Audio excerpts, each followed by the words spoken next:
Assalamualaikum warahmatullahi wabarakatuh. Alhamdulillah, segala puji bagi Allah. Wassalatu wassalam ala Rasulillah. Selawat dan juga salam ke atas junjungan Nabi kita Muhammad sallallahu alaihi wasallam, pada para wa ala alihi wa ashabihi wa man wala, keluarga serta para sahabat baginda semuanya. Rabbi syrah li sadri wa yassir li amri wahlul 'uqdatam min lisani yafqahu qawli. Tuhanku, lapangkan dadaku, permudahkan segala urusanku, bukakanlah simpulan di lidahku, semoga mereka dapat memahami akan segala kata-kataku. Alhamdulillah, selamat pagi-pagi kepada semua rakan-rakan kita, semua sahabat-sahabat, semua tuan-tuan dan puan-puan yang berada, yang mengikuti program webinar kita pada pagi ini. Hari ini pagi yang ke-12 Ramadan 1443 Hijriyah bersamaan dengan 14 April 2022 Masihi. Bermakna kita hari ini hari yang ke-12 kita berpuasa, kita melaksanakan ibadah puasa rukun Islam yang ketiga. Kita laksanakan, semoga apa saja yang kita telah lakukan sepanjang bulan Ramadan ini akan dinilai oleh Allah sebagai satu ibadah yang diterima oleh Allah. Untuk mengisi program-program di bulan Ramadan ini sebagai menghidupkan Ihya Ramadan, kita menghidupkan Ramadan di IPG Kampus Kota Baru. Kita telah melaksanakan, kita sedang dan akan melaksanakan berbagai-bagai program yang bertujuan untuk menghidupkan hari-hari Ramadan ini. Kerana kita yakin dan kita percaya benar bahawa sesiapa saja yang menghidupkan Ramadan ini akan mendapat sesuatu yang sangat besar. Sebagaimana disabdakan oleh Nabi kita Muhammad sallallahu alaihi wasallam, man qama ramadana imanan wa ihtisaban ghufira lahu ma taqaddama min dzambi. Sesiapa saja yang menghidupkan Ramadan, membangunkan Ramadan, mendirikan Ramadan ini dengan syarat dua perkara lah. Imanan, penuh keimanan. Maksudnya dengan penuh keyakinan. Wahtisaban, dan mengharapkan ganjaran pahala daripada Allah. Ghufira lahu ma taqaddama min dzambi, akan diampunkan segala dosanya yang telah lalu. Ada tiga perkara yang besar di sini, tuan-tuan dan puan-puan. Serta ada para pelajar pun yang bersama dengan kita pada pagi ini. Terima kasih kerana bersama-sama dengan kita.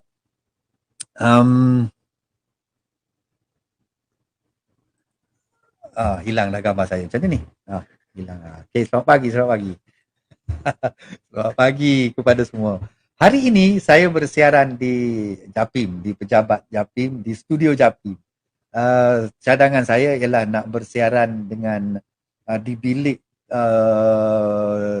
Tuan Timbalan Pengarah, tetapi dia tak dapat bersama dengan kita di pejabat dia. Jadi dia sekarang Tuan Timbalan sekarang berada di Eastin Hotel. Saya dah add dia ni. Lambat sikit masuk. Kita tengok sekejap, tunggu. Sebab pagi ni kita akan bersama dengan Tuan Timbalan Pengarah IPG Kampus Kota Baru, Dr. Rozi Ismail. Yang sekarang ni dia berada di Kuala Lumpur. Tapi dia masih sudi dapat curi masa bersama dengan saya dan bersama dengan kita semua. Saya mungkin line saya ni agak lambat. Saya tak dapat. Macam mana ni? Sekejap kita tunggu sekejap. Tak masuk ni. Macam mana dia tak masuk ni? Okey, sekejap Dr. Rozi ada bersama dengan saya sekarang tapi tak masuk ni. Macam mana dia tak masuk ni? Sekejap Ada masalah lain sikit kot.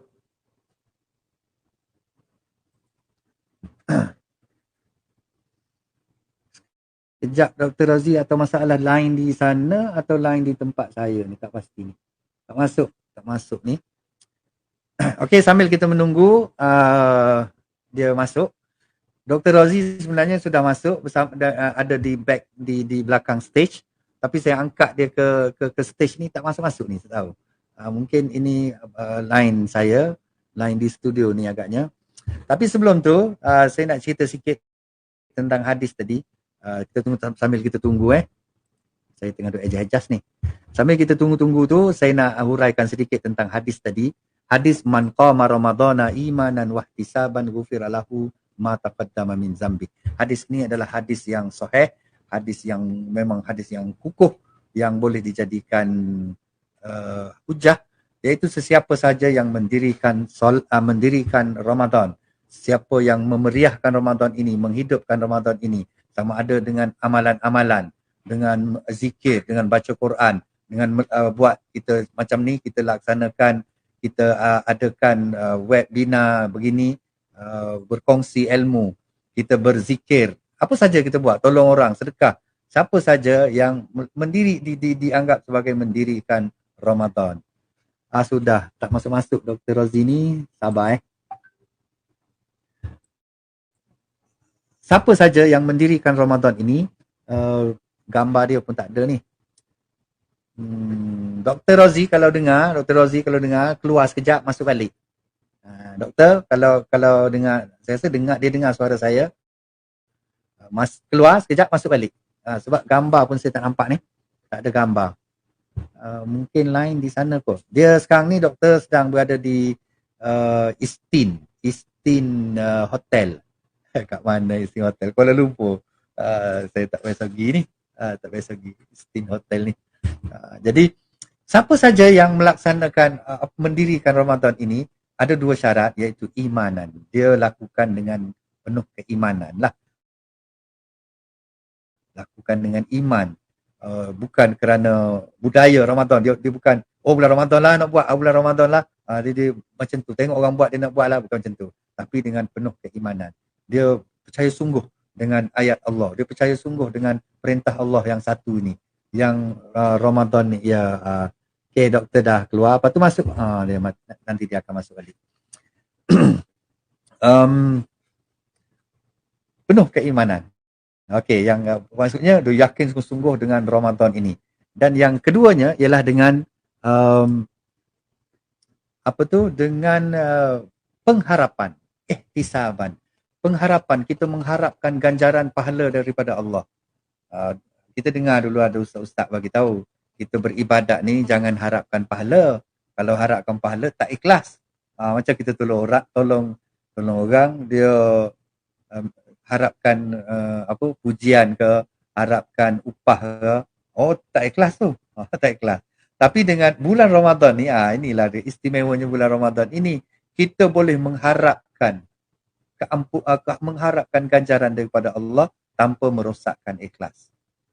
Dan memang ikhlas tu macam tu. Ikhlas ni ialah kita melakukan sesuatu, kita mengharapkan Allah bagi pahala, Allah restu kita, Allah setuju dengan amalan apa yang kita buat tu. Itulah ikhlas.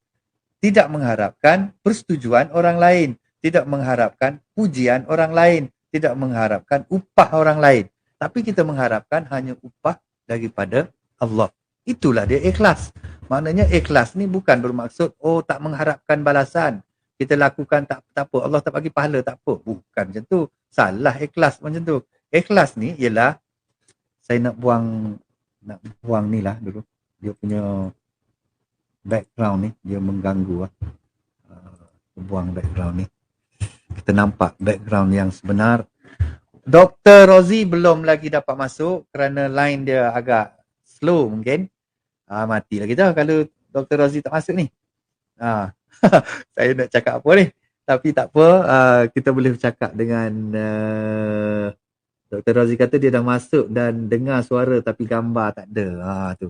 Dia dah masuk, saya suruh masuk sekali lagi. Okey, saya tulis kat dia.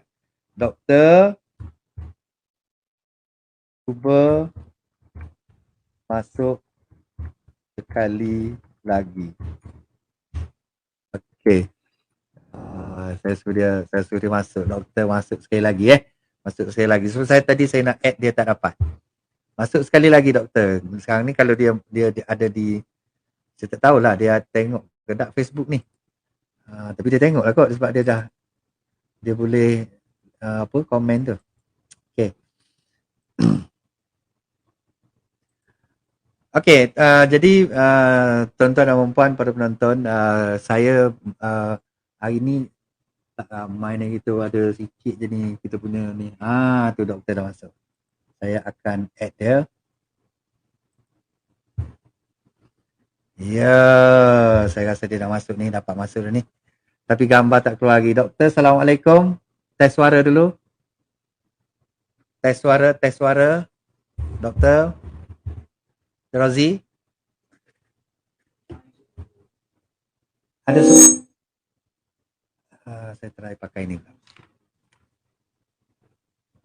Okey, doktor, ada tak? Macam tak ada suara dia ni. Hello. Testing. Test suara, doktor. Gambar pun tak keluar. Maksudnya line di tempat Dr. Rozi agak slow lah tu. Agak slow. Line kita di Ken ni, di Kota Baru ni memang power lah. Power line dia bagus.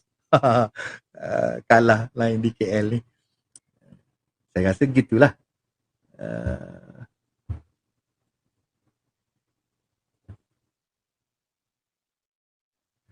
Kita tak dengar suara daripada doktor.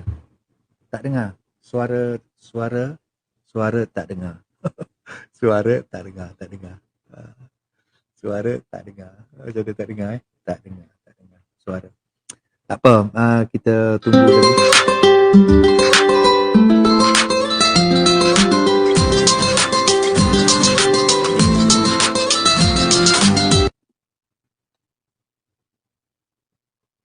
Ya, Assalamualaikum. Halo. Waalaikumsalam. Kau duduk tengok. Tak jelas. Tak jelas. Nanti kau call balik demo. Time ni lah ada orang nak telefon ni. Mana doktor? Suara test suara. Suara tak dapat ni, tak masuk ni. Dr. Rozi. Weh, boleh tak suara? Apa ni gambar pun tak keluar tau. Duk pusing-pusing. Mana ni?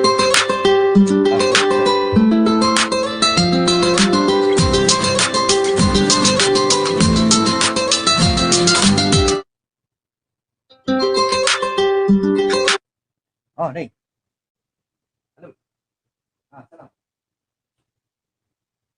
Kami tu tengok live, di Facebook. Kami kau dah balik lepas ni? Dah? Kau balik lepas ni dah? Alright.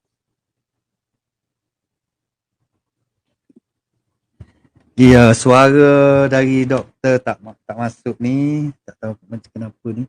Dia ada add satu lagi, kita add satu lagi. Dapat dah. Allahu Akbar. Allah. Tak boleh dengar ke? Boleh. Boleh dengar dah. Boleh dengar tak? Alhamdulillah. Sorry terlewat sikit. Okey, tak apa. Tak lewat dah tapi dia line tak bagus tadi. Doktor masuk line. Tapi line. Okey. Kalau boleh gambar nampak gelap tu, kalau doktor boleh pusing sikit ke pusing arah ke sebelah yang agak terang sikit.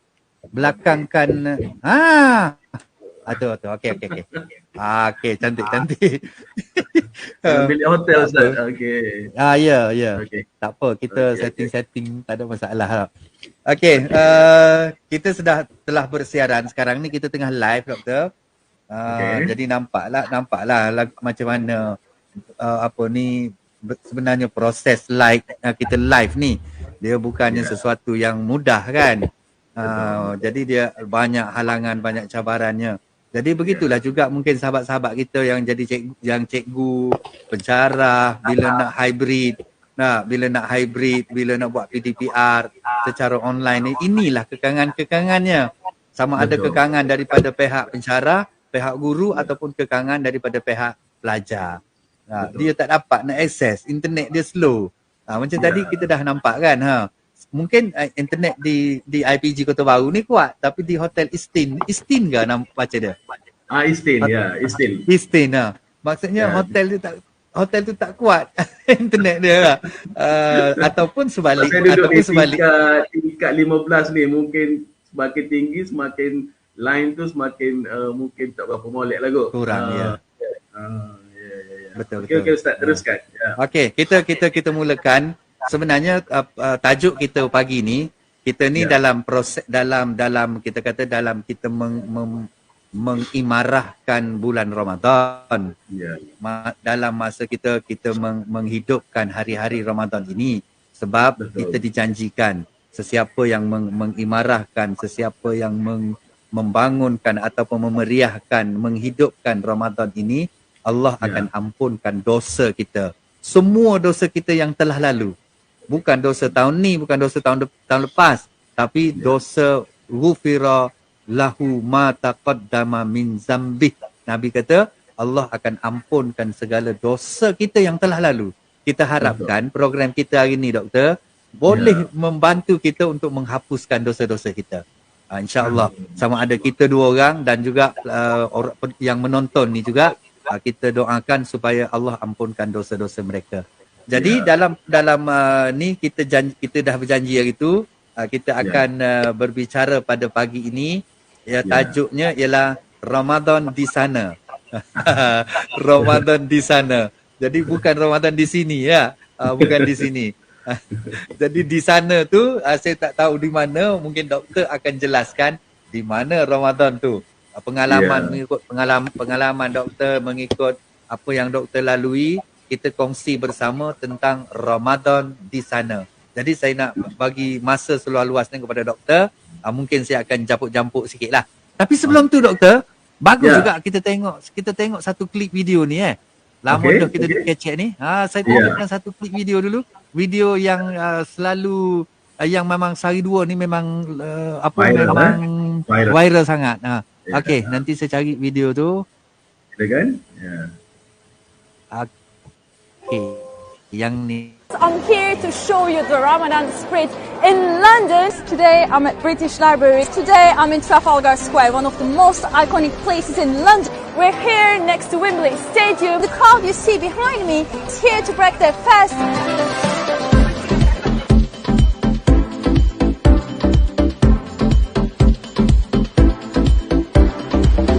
We come from Paris. We're here to share iftar. We don't have this in France, so to us it's a great moment. So my first iftar experience here was amazing. I was able to kind of be with different types of cultures. I'm normally a Christian. La ilaha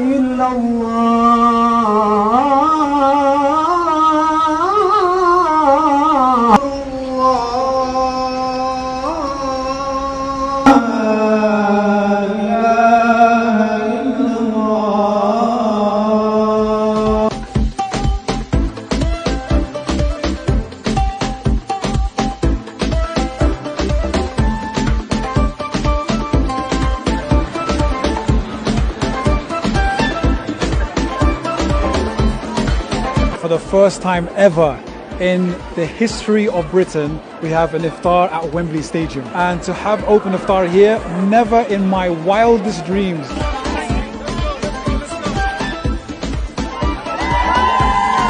There are some people who whip up hate, trying to find differences between us. One of the wonderful things about the Ramadan Tent Project is it helps bust those myths about the faith of Islam.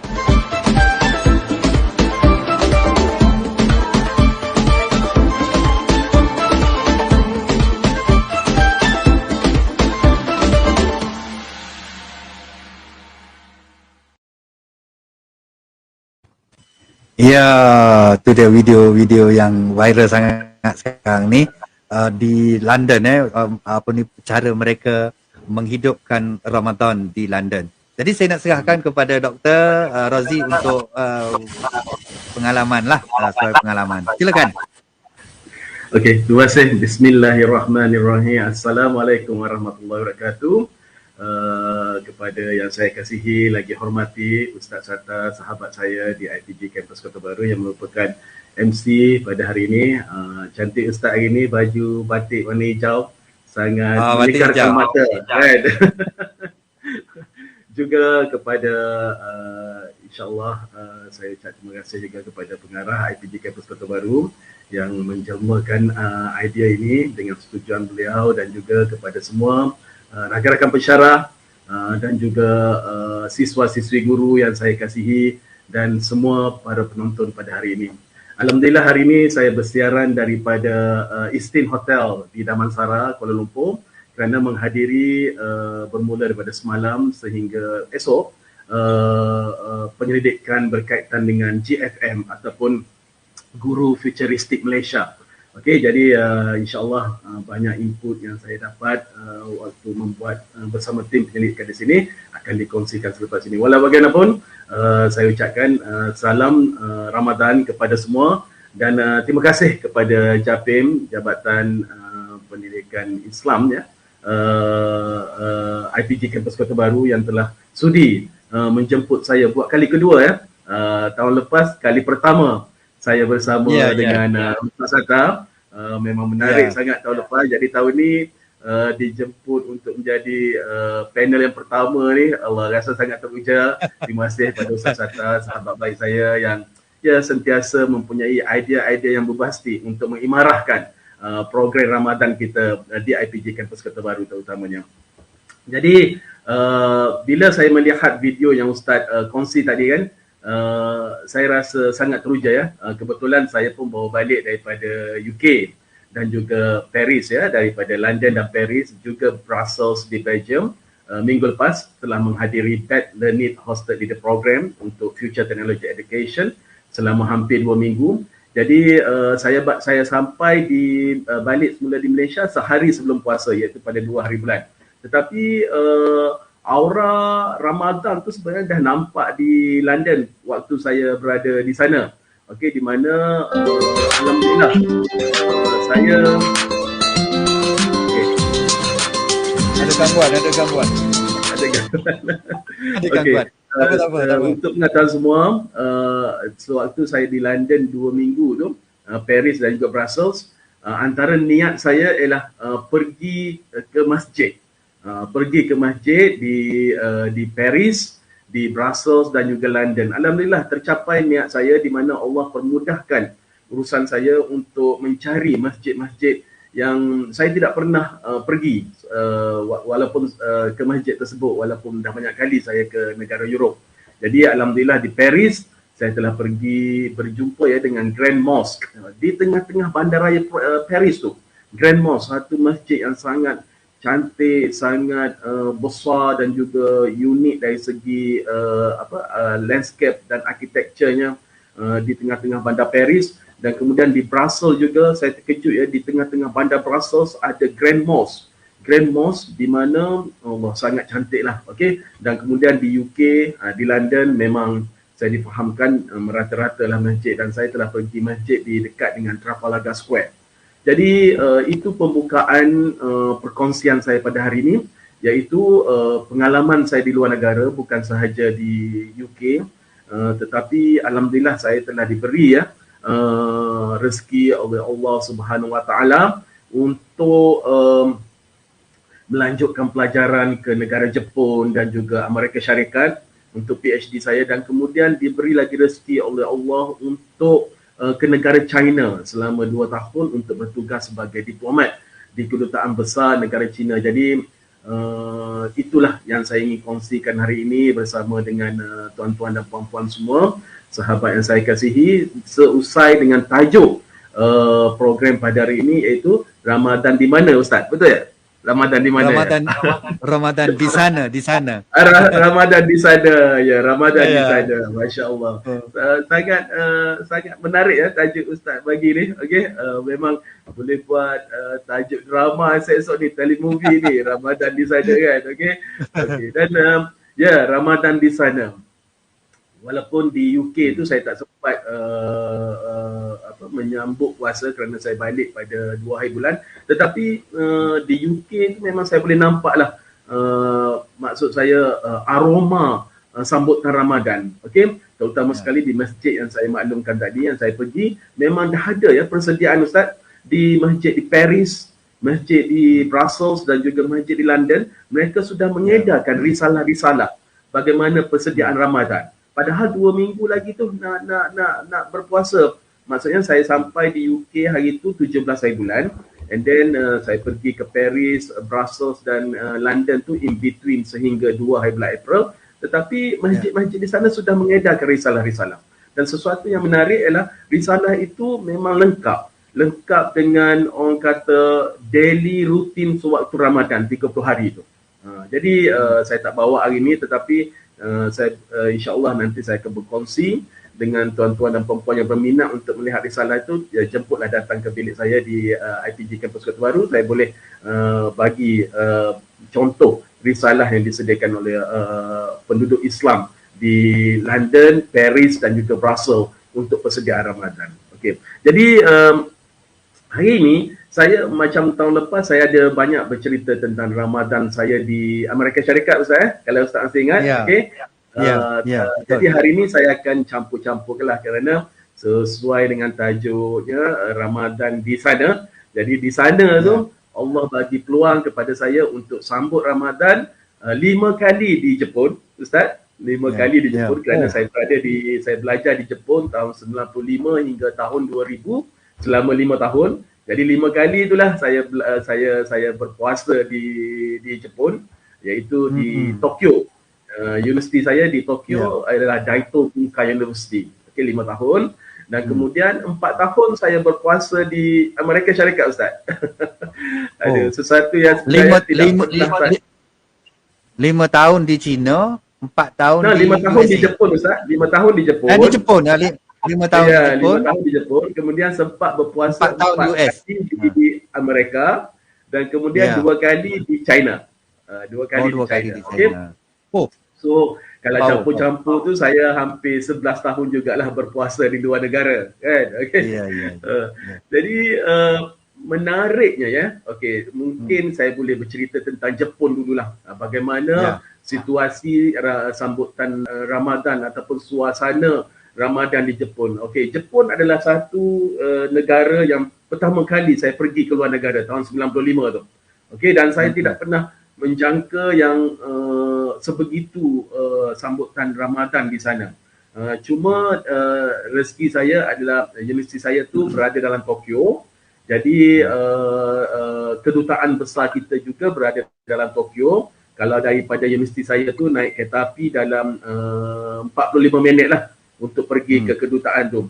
Jadi satu yang saya sangat teruja kerana kami pelajar-pelajar Malaysia di Jepun tu sentiasa diundang ke kedutaan, Ustaz.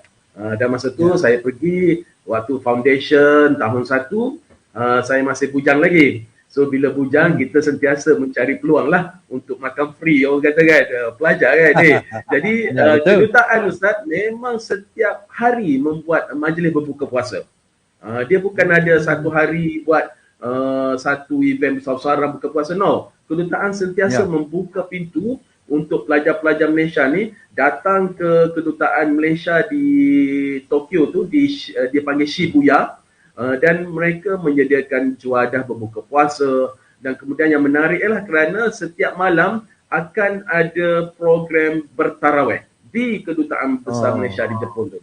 Dan rezeki saya juga sewaktu saya belajar di Jepun tahun 95 hingga tahun 2000 itu adalah sambutan Ramadan adalah pada musim sejuk, Ustaz. Musim sejuk. Iaitu kalau tidak silap saya tahun 95 hingga tahun 2000, 5 tahun tu puasa adalah daripada bulan 11 hingga bulan 12. Sepanjang waktu itulah puasa. Jadi bulan 11, bulan 12.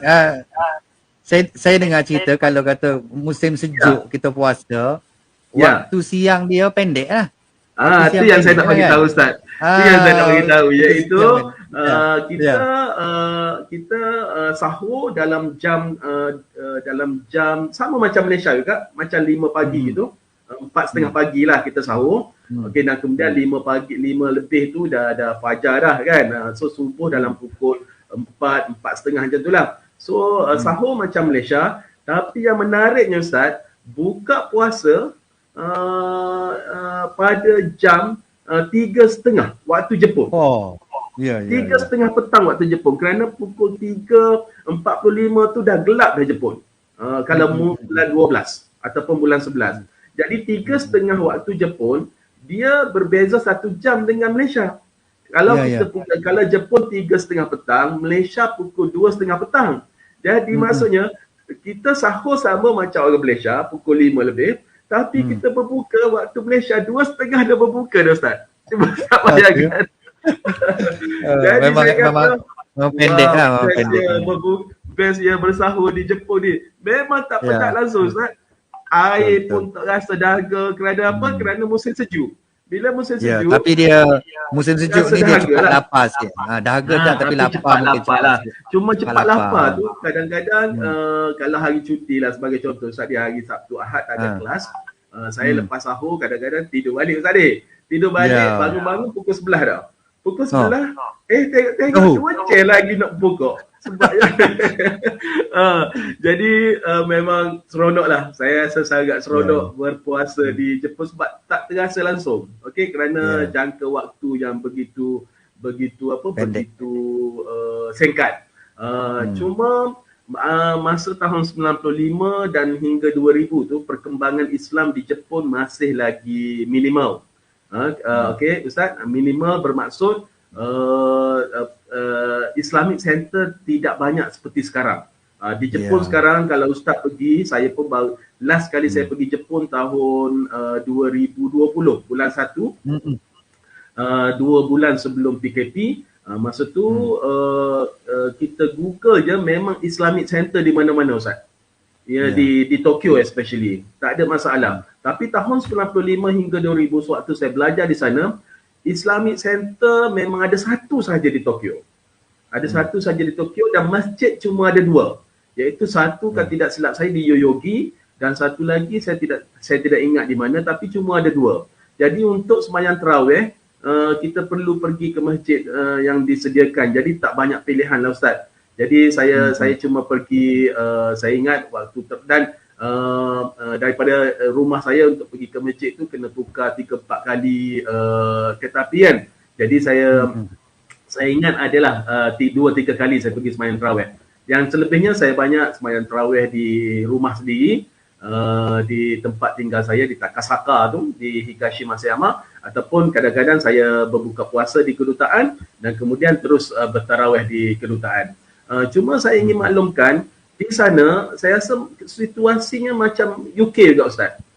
Waktu tahun 95 hingga tahun 2000 tu, maksudnya masjid diimarahkan oleh ramai orang-orang Arab lah. Orang-orang Arab dan kemudian ada beberapa orang-orang Pakistan. Bangladesh tak ada lagi masa tu Ustaz. Tak ada lagi senario. Ramai Bangladesh di negara-negara luar ni belum ada senario lagi. Kan? Tapi sekarang kalau saya pergi ke Tokyo dan kalau saya pergi ke masa saya berada di US pun saya pernah pergi ke New York. Saya terkejut Ustaz ya, di New York rupanya ramai orang Bangladesh yang hebat-hebat Ustaz. Dia bukan macam orang Bangladesh yang kita tengok di Malaysia lah. Bangladesh di Amerika Syarikat, mereka telah ada empire Ustaz ya.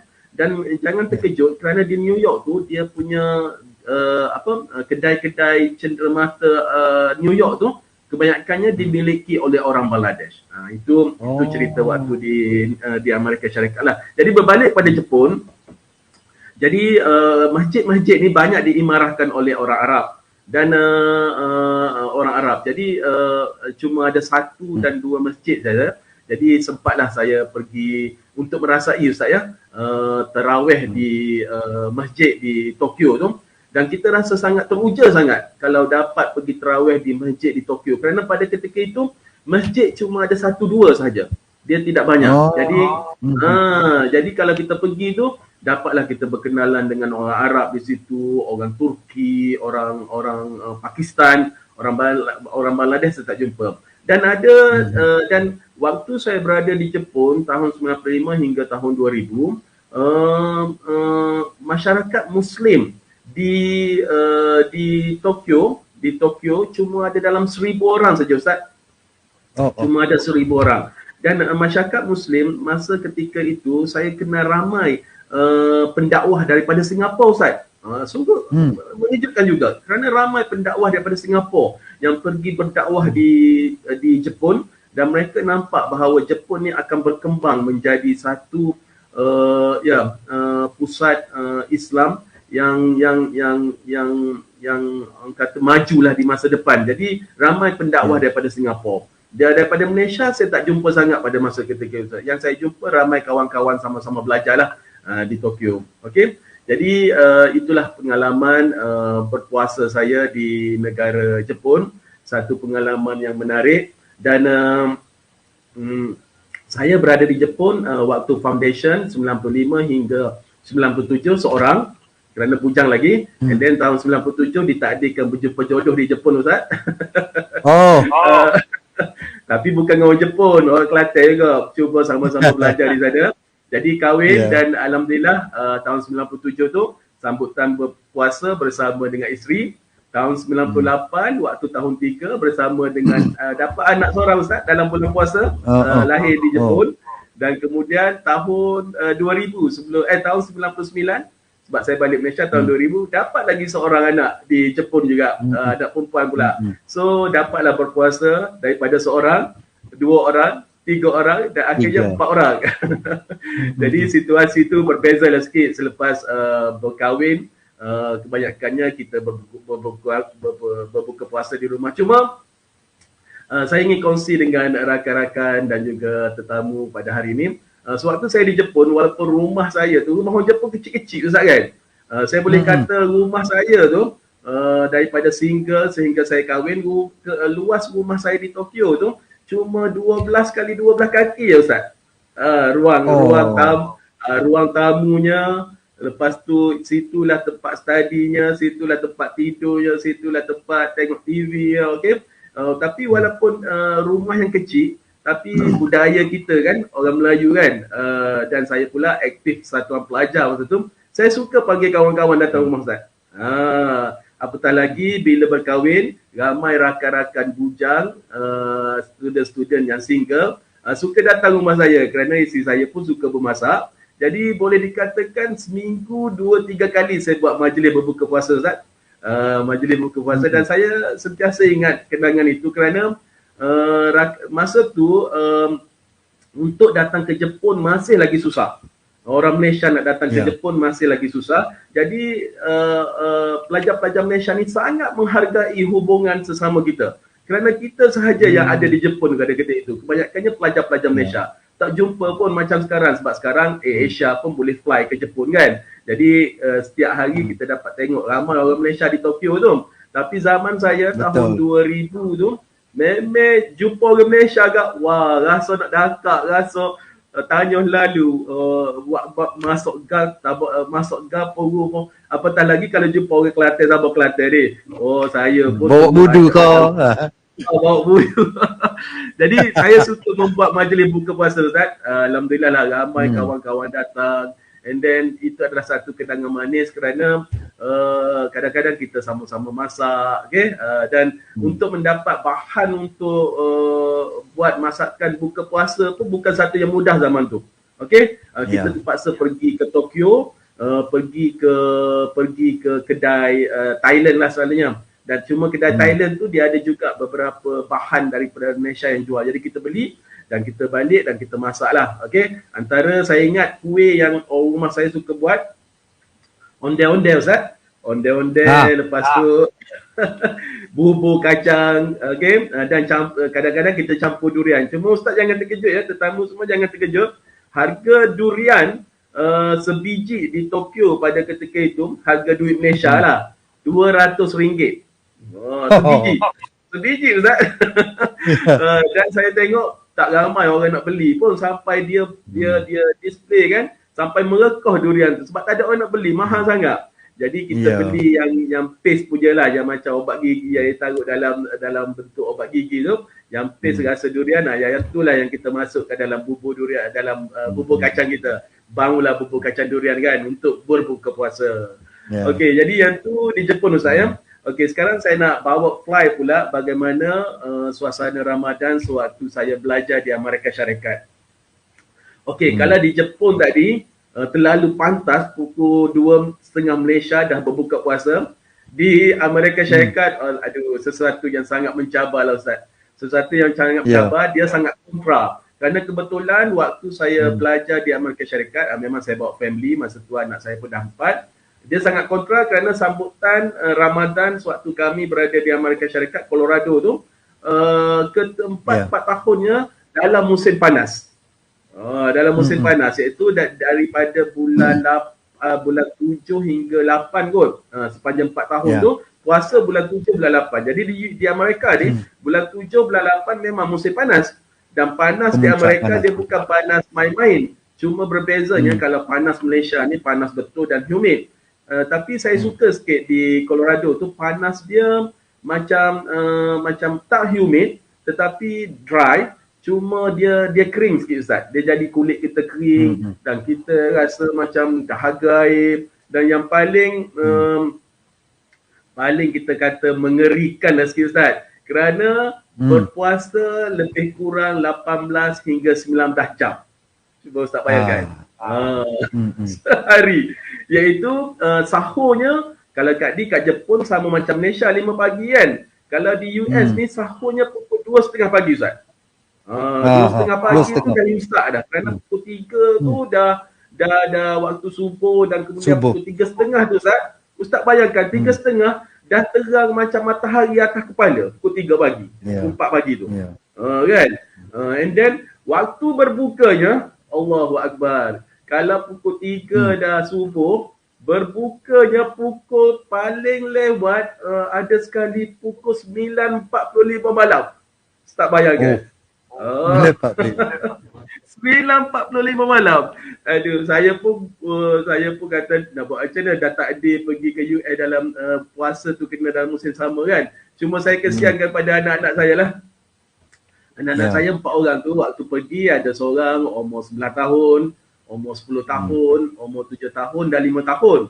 Jadi kita budaya Malaysia kan suka latih anak-anak puasa bila dah lepas umur 7 tahun ni. Jadi anak saya yang 7 tahun tu nak puasa juga. Kami latihlah puasa. And then saya bagi tahu anak saya kalau pergi ke sekolah jangan makanlah sebab sekarang bulan Ramadan. Dia pun angguk-angguk lah. Bila balik kakak dengan abang dia report, abang Irfan makan di sekolah. Irfan makan di sekolah yang darjah 1 tu lah kan. Yang grade 1 tu. Dia balik lepas tu kata kenapa Irfan makan? Kita kan bulan puasa. Irfan dah darjah 1 kena berlatih puasa. Dia kata, oh I'm so thirsty. I need water to drink. Oh anak saya tu tak ada kecek style orang putih lah kan. Mereka slang kan. Lepas tu saya kata, no, we are in the fasting month. You have to train yourself to get used with Ramadan. Dia pun tanya, what is Ramadan Dad? Oh, kira tu dia. Tapi Ustaz, satu yang saya sangat terharu kerana cikgu di sekolah di US tu, mereka sangat alert ataupun sangat peka terhadap sambutan Ramadan di dunia lah, termasuk di Amerika Syarikat. Sehingga kan cikgu-cikgu sekolah anak saya di Colorado tu sentiasa menjaga bagaimana anak saya nombor 1, nombor 2 sebab masa tu mereka dah kira besar sikit dan mereka nasihat kepada anak saya, tak payah makan kerana awak sekarang sedang puasa. Sampai begitu sekali Ustaz, cikgu-cikgu di US. Cuma untuk darjah 1 tu mungkin cikgu US tak boleh orang kata cannot brain lah. Kenapa budak darjah 1 kena ajar puasa sedangkan they need nutrition kan untuk makan ni. So that's why anak saya tu yang darjah 1 tu pergi makan juga. And then untuk keesokan hari tu ada sedikit cerita lucu. Anak saya pun bila dengar saya dengan mak dia nasihat suruh puasa, so dia pun pergi sekolah kononnya untuk puasa dia. So dia tak makan di sekolah. Anak saya bagi tahulah, dia kata oh Irfan tak makan. And then saya tengok bila dia balik pukul 5 tu dia cergas Ustaz. Dia cergas. Saya kata wah hebat Irfan ni. Cergas ni walaupun dah pukul 5 petang, 6 petang sebab nak buka puasa pukul 9.30 ni. Dia cergas Ustaz. Lepas tu rupanya bocor rahsia, dia pergi minum air di rumah kawan dia. Sebab dia kata dia tak tahan sangat. Ustaz bayangkan pukul 9.30 malam baru buka puasa. Jangankan anak-anak saya sendiri pun jelepek Ustaz sebab musim panas kan. Tapi itulah pengalaman yang menariklah sewaktu kami sekeluarga berpuasa di Amerika Syarikat. Dan lebih menarik lagi Ustaz, kita komuniti pelajar Malaysia di US pada ketika itu di Colorado State University ada 12 family semua. So kami memang buatlah sembahyang tarawih dan kadang-kadang kita buat majlis buka puasa. Dan sama juga Ustaz, di universiti saya di US tu ada Islamic Center dan kemudian diimarahkan oleh orang Arab juga lah Ustaz. Orang Arab dan mereka sentiasa membuat majlis berbuka puasa. Dan cuma yang menarik Ustaz, sembahyang tarawihnya mereka buat sehingga 20 rakaat Ustaz ya. 20 rakaat dan witr pun ada. Cuma saya melihat konsep orang Arab ni bersemayang di US pada ketika itulah. Mereka tidak ada bacaan doa kumpulan. Maksudnya mereka tak ada imam tanda tangan dan yang belakang gitu tak ada Ustaz. Lepas semayang pop-up mereka semayang sendiri dan baca doa sendiri. Termasuk juga tarawih. Tarawih pun mereka tak ada bacaan di antara selawat ada. Selawat tak ada Ustaz. Tak ada. Jadi tarawih tu kita rasa seronoklah sebab dia walaupun 20 rakaat dalam masa setengah jam saya rasa dah habis. Dan bacaan mereka pun sangat ringkas. Mereka banyak ulang-ulang macam surah Ikhlas tu, okey. Cuma yang mengejutkan saya Ustaz, setiap malam memang penuh Ustaz. Masjid di Islamic Center dekat dengan kawasan saya tu, Fort Collins namanya. Memang penuh dan memang saya belajar jugalah adab orang Arab ni bila berpuasa. Mereka menjadikan sebulan tu sesuatu yang penuh apa Ustaz sesuatu yang penuh orang kata happening kerana masjid daripada petang lagi mereka wanita-wanita Arab yang mungkin Persatuan Islami tu dah bermasak Ustaz. Mereka memasak untuk majlis berbuka puasa di masjid. Dan mereka menjamu bukan sahaja untuk orang Islam, mereka jemput juga orang-orang putih Ustaz datang untuk makan bersama-sama. So sesuatu pengalaman barulah kerana dan saya melihat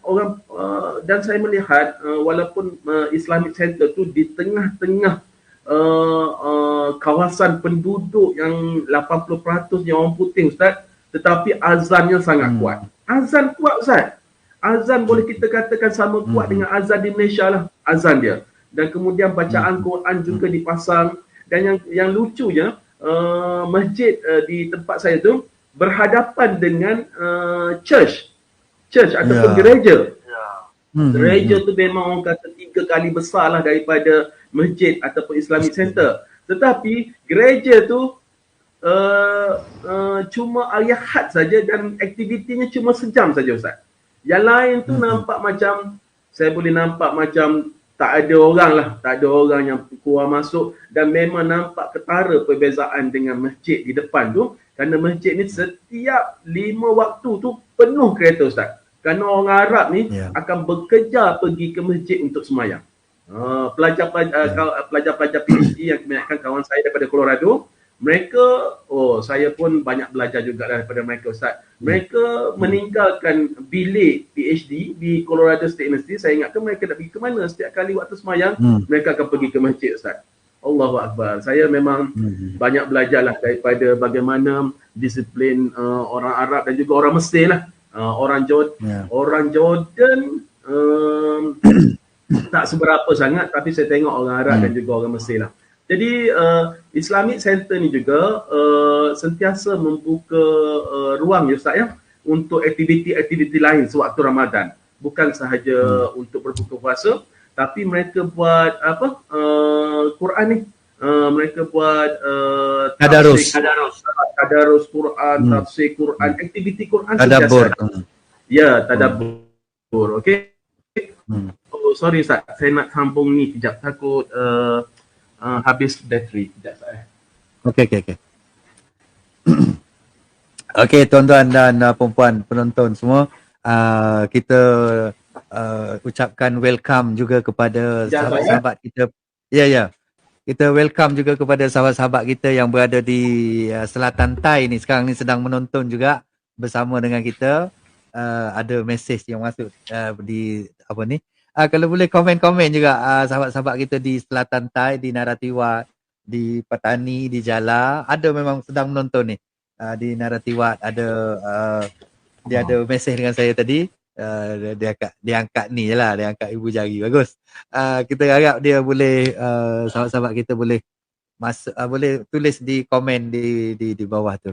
Kita juga nak welcome kepada siapa ni, Kasmini Kasnimi Kasnimi.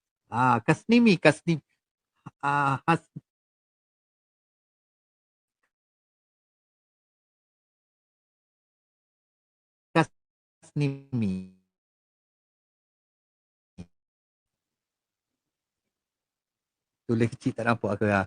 Okey. Okey, tu dia. Okey, terima kasih kerana menonton bersama dengan kita. Sahabat-sahabat dari sekarang ni nampak doktor? Sudah. Line putus pula dah. Putus line. Tak apa. Jadi daripada cerita tadi, dia sebenarnya menjadi cabaran kepada terutamanya pelajar-pelajar ataupun siswa-siswa di IPG Kota Baru yang belum lagi setakat ini belum penuhkan surau masjid tu dengan penuhnya lah. Jadi setakat ni belum lagi, kalau saya tengok, belum lagi memuaskan kehadiran kita di surau, memakmurkan surau masjid ni, belum lagi sampai ke tahap seperti yang diceritakan. Mereka di US, mereka di Jepun, dalam suasana minoriti, umat Islam minoriti, tapi mereka begitu kuatlah dengan pegangan Islamnya, dengan amalan Islamnya. Kita banding dengan kita. Ni doktor, kita cuba bandingkan dengan kita, suasana kita di IPG kita. Belum lagi sampai ke tahap yang memuaskan lah, yang kita rasa puas hati. Kehadiran siswa-siswa kita di masjid, terawihnya apanya, belum lagi sampai tahap yang bagaimana doktor cerita di US tadi tu kan, penuh. Dan orang Arab ni doktor, memang budaya dia, bukan budaya lah, dan keyakinan dia sendiri bahawa bulan Ramadan ini bulan yang sangat special. Yang disebut nama bulan itu dalam Quran.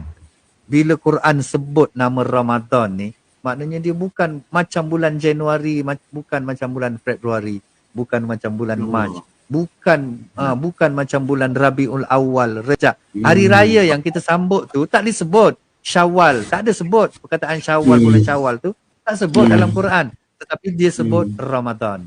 Jadi orang Arab dia ambil semangat itu, dan mereka menyambut Ramadan ni, kalau di Mesir lah, mereka menyambut Ramadan ni lebih meriah daripada mereka sambut Syawal. Kita ni baru 12 hari ni dah mula sebut Syawal dah. Dah mula nyanyi lagu raya dah. Maknanya 20 hari lagi nak raya, 20 hari lagi dah nyanyi lagu raya. Sebulan lepas raya, nyanyi lagu raya lagi tak habis-habis. Maknanya kita raya 2 bulan. Puasa tak tahu berapa hari, tapi raya kita 2 bulan. Dalam puasa dah raya. Maknanya kita kena tukar lah.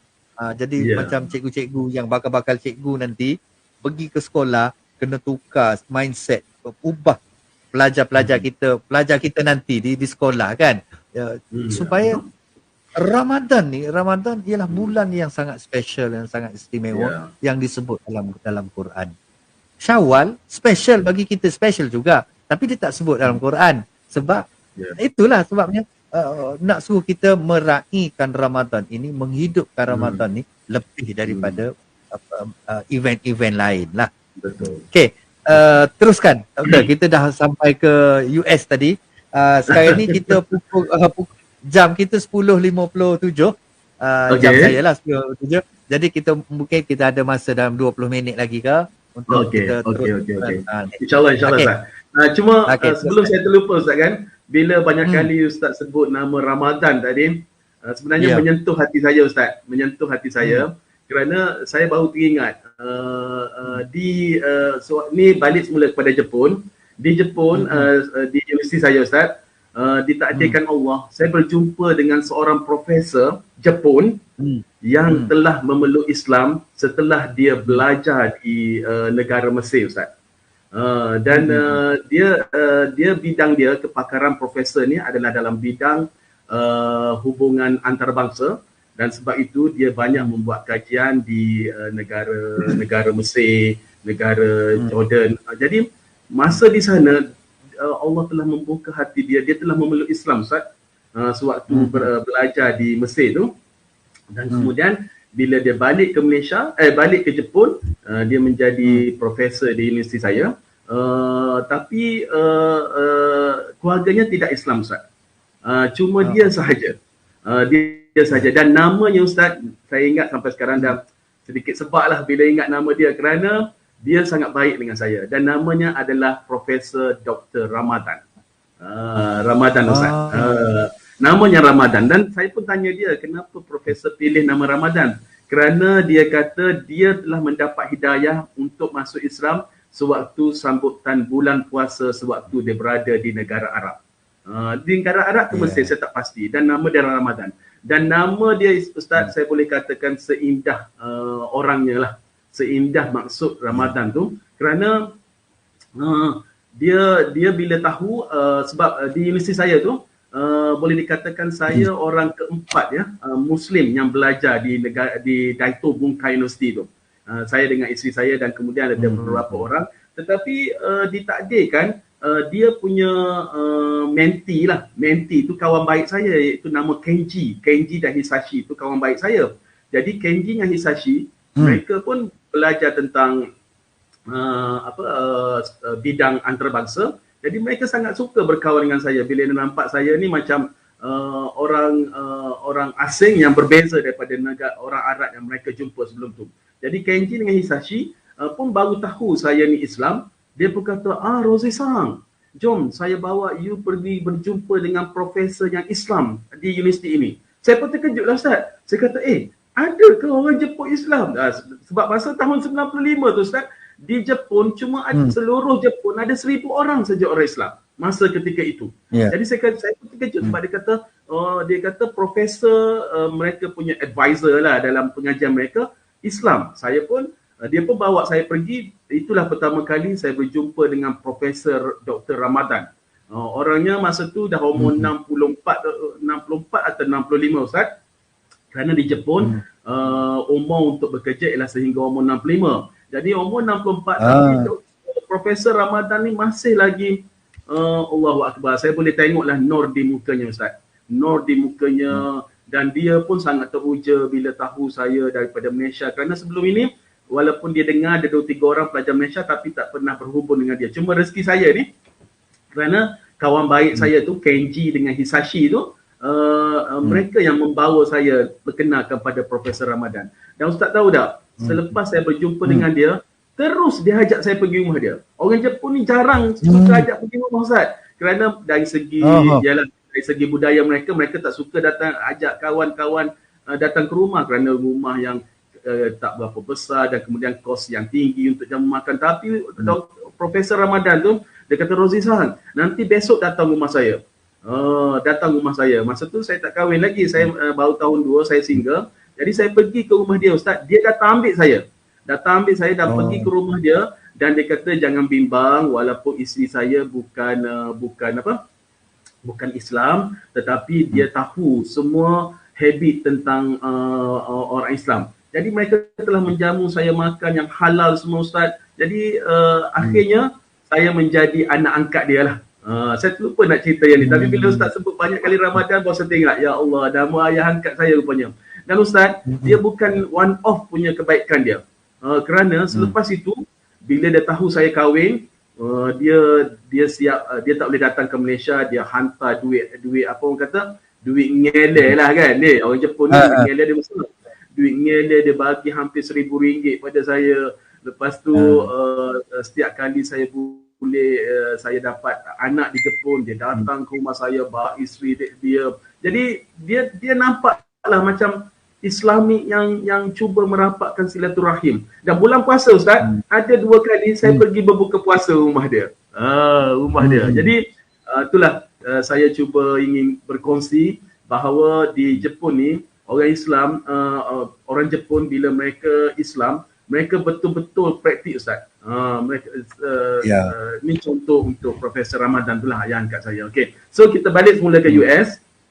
Okey. Di Amerika Syarikat tu 4 tahun tu memang nasib lah kena puasa dalam bulan musim summer kan, musim panas. Jadi selama 4 tahun tu lah Ustaz, buka puasa paling lewat 9.45, paling awal dalam pukul 8.45 atau pukul 9 malam.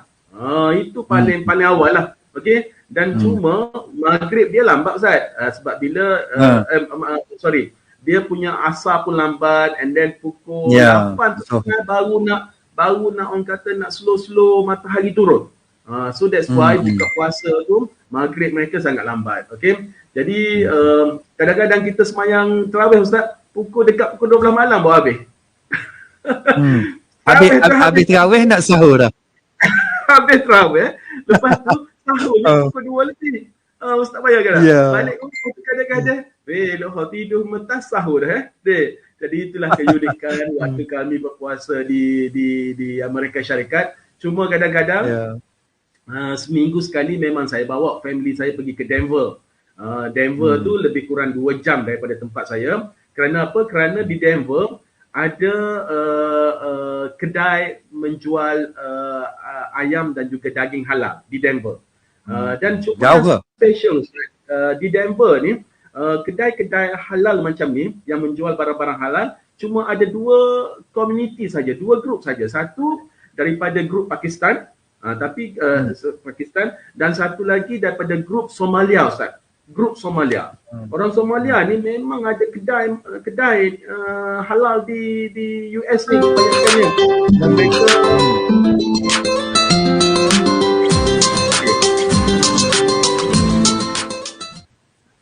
Okey Ustaz.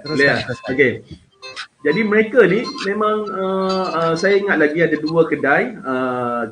First saya mesti pergi ke kedai halal kedai halal orang Somalia ni, beli daging lembu lah selalunya. Daging lembu kita beli pada kedai situ.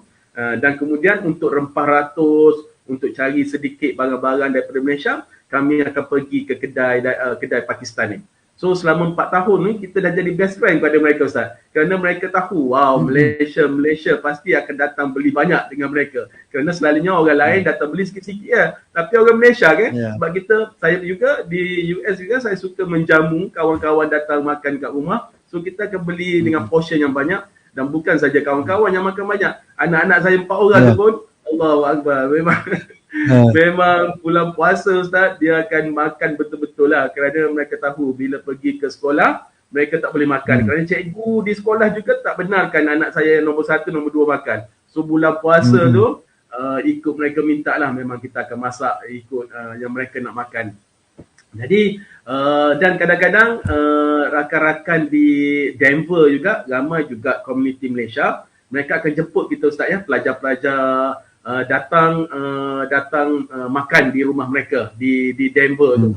Dan ada sekali saya bawa keluarga saya ke masjid di Denver Ustaz. Masjid di Denver, ya Allah, masjidnya besar lah Ustaz. Masjidnya besar, saya boleh kata besar seperti masjid di Kuala Lumpur tu. Masjid Salam tu. Oh, Masjid Salam. Ya Ustaz. Dan kenapa masjid di Amerika Syarikat ni nampak besar Ustaz? Kerana mereka tak panggil masjid, mereka panggil Islamic Center. Masjid dalam Islamic Center ni mereka ada masjid, mereka ada kelas-kelas sekolah agama, dan kemudian mereka ada dewan untuk aktiviti, dan kemudian mereka macam ada apa Ustaz ada tempat untuk catering di bawah tu. Oh, cukup lengkap ya Ustaz ya, Islamic Center. Betul. Dan sekarang saya dengar maksudnya Ustaz, betul-betul pusat Islam lah, dia bukan masjid semata-mata, tapi semua dipanggil Islamic Center. Dan mengejutkan saya Ustaz, kerana sewaktu saya di US, saya ada peluang lah bawa keluarga saya waktu cuti pergi ke New York, pergi ke Texas di bawah, pergi ke Los Angeles, drive Ustaz. Sebagai contoh, drive daripada Colorado tempat saya untuk pergi ke New York 5 hari baru sampai Ustaz. 5 hari kerana memakan 2,500 km sehala untuk sampai New York tu. 5 hari baru sampai. Cuma mengejutkan saya, setiap kali kita nak jamak, kita akan Google Ustaz kan, cari mosque kan. Kita akan jumpa Islamic Center setiap 30 km di US tu memang ada Islamic Center. Saya sendiri pun terkejut Ustaz. Kerana setiap 30 km ada Islamic Center dan Islamic Center tu bukan orang kata Islamic Center yang sendu lah. Sentiasa ada orang Ustaz. Sentiasa ada aktiviti, dan yang paling mengharukan saya, sentiasa ada orang baca Quran. Ada orang baca Quran di dalam Islamic Center. Setiap kali saya pergi, mesti saya jumpa orang baca Quran. Jadi saya pun kata, ya Allah, kalau saya tak datang ke US, saya tak percaya ni. Sebabnya kita baca media-media di Malaysia ni bagaimana US sangat menindas orang Islam kan. Tetapi sebenarnya di sana, bagi saya kita kena melihat US ni dari segi dua kelompok lah Ustaz. Kelompok politiknya dengan kelompok orangnya. Orangnya sebenarnya sangat terbuka Ustaz, kerana mereka sangat mementingkan keharmonian. That's why kalau tidak takkan ada Islamic Center setiap area kan. Jadi sebagai contoh, daripada Colorado sehingga ke New York tu 5 hari perjalanan, tak ada masalah Ustaz. Kami Google je akan jumpa Islamic Center, dan kadang-kadang Islamic Center tu menawarkan kami untuk tidur di bilik-bilik yang mereka sediakan. Okey. Jadi itulah pengalaman berharga yang saya rasa sewaktu bulan Ramadan di US tu. Cuma yang paling saya tak boleh ingat waktu tu lah, pukul 9.45 malam baru buka puasa kan. Yang paling lucu adalah anak saya. Saya sehingga sekarang kalau ingat cabaran anak saya berpuasa di US tu, saya suka seorang lah Ustaz.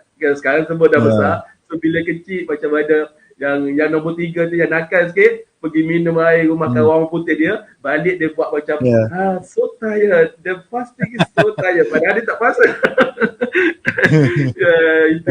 Itulah Ustaz kan. Okay, so itu yang US. Sekarang saya pindah ke China Ustaz. China ya.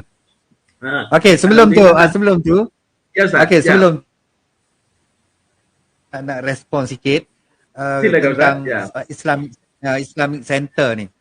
Islamic Center sebab di beberapa buah IPG lah, di beberapa buah IPG di negara kita telah pun menukar status daripada masjid, daripada surau kepada pusat Islam. Macam contoh saya rasa di Kadri, di IPG Kadri telah tukar. Bila dia tukar, automatik bila tukar daripada masjid kepada Islamic Center ataupun pusat Islam ini, dia automatik fungsinya juga akan mula berubah, mula berkembang. Selagi kita menamakan dia masjid, dia hanya tempat kita pergi sembahyang, lepas tu kita balik. Betul Ustaz. Jadi saya rasa di IPG kita lah, di IPG kita ni lepas ni kita boleh fikirkan, mungkin saya akan jumpa dengan doktor, jumpa dengan pengarah dan beberapa orang lain-lain lagi ni. Kita cuba tukar, kita upgradekan daripada masjid kita, kita ni nama Masjid As-Solihin, kita cuba tukar naik sikit kepada pusat Islam Islamic ataupun Center, apa-apa kan? Islamic Center. Jadi saya rasa fungsi dia akan macam tadilah, macam dia masjid ini bukan hanya setakat tempat solat, tetapi ada semua ada, kita nak apa di sana kita ada. Jadi rasanya Ramadan ini kita cuba kita bermula dengan kita cuba melangkah saya rasa lepas ni saya akan satu lagi betapa imarahnya masjid-masjid ataupun pusat Islam di US ni, terutama sekali di Fort Collins tempat saya duduk tu.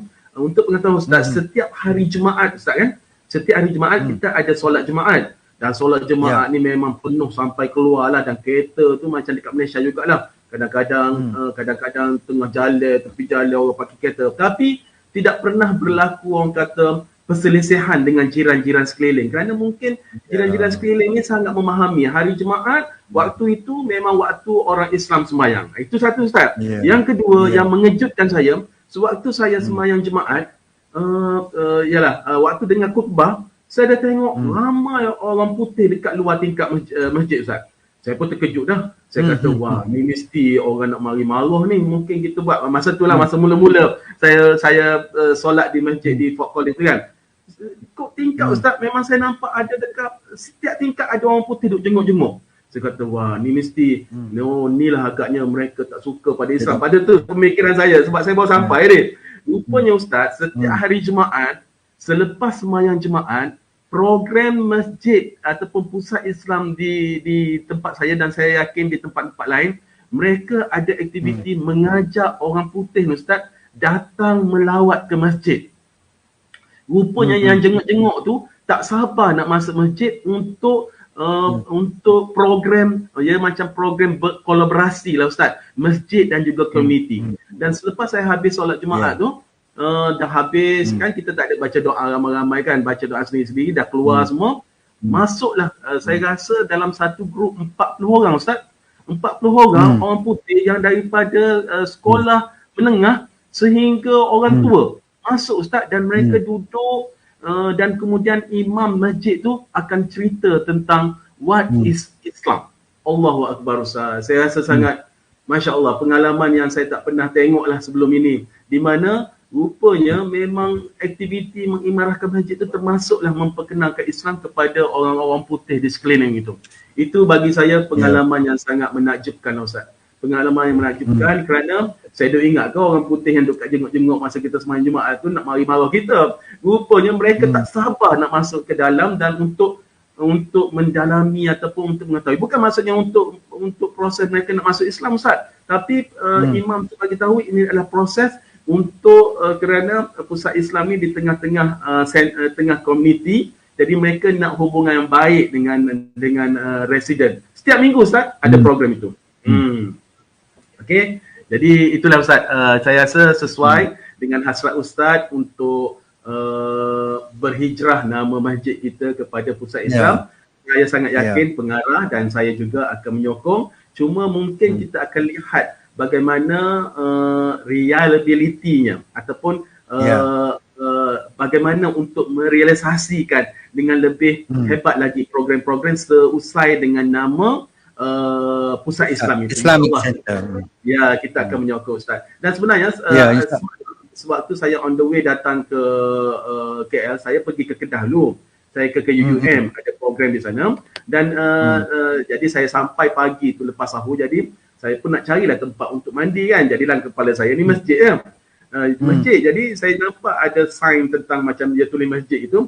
Rupanya UUM mereka juga menggelarkan pusat Islam, Ustaz, masjid mereka. Betul. UUM, pusat Islam. Mereka ada museum, mereka ada tempat aktiviti, mereka ada macam sekolah agama, kemudian mereka ada masjid. So mereka namakan pusat Islam. So semalam saya nampak pusat Islam di UUM tu. Jadi saya rasa sudah sesuai lah untuk IPG juga mengikut langkah supaya kepelbagaian aktiviti yang berkaitan dengan agama Islam ni dapat dijalankan di pusat Islam itu. Okey? Ya. Saya ada sikit lagi nak nyampur. Lambat ni kita nak pergi ke Jepun balik, nak pergi ke China ni. Saya tertarik dengan satu yang kata tadi di US tu, pusat Islam dia lepas Jumaat ke dia akan jemput non-Muslim lah kan. Non-Muslim untuk berkolaborasi untuk berdialog tentang agama kan. Jadi sekurang-kurangnya mereka mengenali, sebab tu bila hari Jumaat mereka pun bagi ruang untuk orang Islam pergi solat apa semua kan. Yang ni pun saya rasa kalau tempat kita pun taklah seharmoni itu, walaupun mereka non-Muslim ni ini tidak minoriti, tapi belum tak sampai ke tahap harmonis tahap itulah. Dan insya-Allah tu boleh. Saya nak highlightkan 2-3 perkara yang JPP kita Hal Ehwal Pelajar ni kan. JPP ni, Persatuan Pelajar kita ni, mereka juga ada buat aktiviti bulan Ramadan ini Mereka ada beberapa aktiviti yang menarik yang saya boleh highlightkan ialah di hari akhir program ni, hari penutupan, iaitu pada 24 hari bulan April nanti. Kita buat majlis penutupan dan ada satu acara yang saya sangat rasa teruja saya nak tengok ialah mereka anjurkan kuis Ramadan untuk non-Muslim. Kuis Ramadan untuk non-Muslim. Jadi kita nak tengok tahap mana pelajar-pelajar kita, siswa-siswa non-Muslim kita ni, dia tahu tentang asas-asas yang sepatut mereka tahulah. Apa itu Ramadan, apa itu puasa, apa itu raya, apa yang boleh buat dalam orang puasa dia kena buat apa, orang masjid tu apa fungsi dia secara secara basicnya. Jadi saya tunggu-tunggu ni 24 hari bulan ni nak tengok kuis Ramadan untuk non-Muslim. Mereka menjadi peserta. Mereka jadi peserta. So ada hadiah disediakan ke Ustaz? Ada hadiah disediakan? InsyaAllah kita akan ada hadiah lah. JPP akan sediakan hadiah lah untuk pemenang-pemenang tu. Kalau tak mencukupi hadiah, maklum pada saya akan sponsor juga hadiah, insyaAllah. InsyaAllah. Kita akan cuba bagi kepada semua peserta lah, bukan bagi pada pemenang. Boleh bagi pada semua peserta kan? Dia ikut serta, dia cukup bagi tahu saya akan sponsor. Dan kita pernah buat pada tahun 2000, program ni pernah buat dalam 2000, saya mula-mula awal datang ni dalam 2012 gitu. Dah ada sekali buat program ni di Dewan Wawasan tu, dan memang ianya sangat menarik, sangat terkesan. Dan kita bila pelajar non-Muslim ni kan dia jawab, dia kata misal contohnya kan, bulan apakah selepas bulan Ramadan? Bila dia jawab bulan Syawal, kita rasa berderau, kita rasa budak ni dia tahu. Padahal benda tu simple je bagi kita tanya anak kita, the sense of understand about kan. Sebut bulan Syawal, satu dewan tepuk tangan tahu. Hebatlah. Jadi dia satu yang sangat menarik. Saya rasa hari 24 ni pun saya rasa akan benda-benda yang sama akan. InsyaAllah kalau saya berkelapangan, saya pun nak join juga program tu Ustaz. Nanti saya akan pergi ke Dewan. InsyaAllah. Kita buat penutupan hari tu, penutupan Ihya Ramadan ni kita buat tutup. Jadi sekarang ni kita pergi kepada, kita nak pergi melancong ke China pula ni. Sebagai destinasi akhir kita lah. Destinasi terakhir China. Allah bagi peluang pada saya untuk, rupanya saya ingat ke bila dah balik pada US, saya dah tak berpeluang untuk berkelana ke negara luar Ustaz kan, maksudnya dalam jangka masa panjang. Allah bagi lagi peluang untuk saya ke China pula. Jadi ke China ni untuk pengetahuan Ustaz, saya pergi pada 15 hari bulan 6. Dan rupanya seminggu sebelum puasa tarikh kami berangkat ke negara China. Jadi sempatlah seminggu tu belum puasa lagi, tapi seminggu lepas itu sambutan pertama kami, saya dan keluarga lah di China, iaitu menyambut bulan Ramadan di negara China. Jadi cuma yang menyeronokkan sikit di China ni adalah kerana saya rasa tiada sangat permasalahan dari segi pemakanan Ustaz. Kerana China ni memang banyak kedai yang menjual barang daripada Malaysia. And then satu yang mengujakan juga, kerana saya pun dapat ilmu ni sewaktu saya berada di Beijing.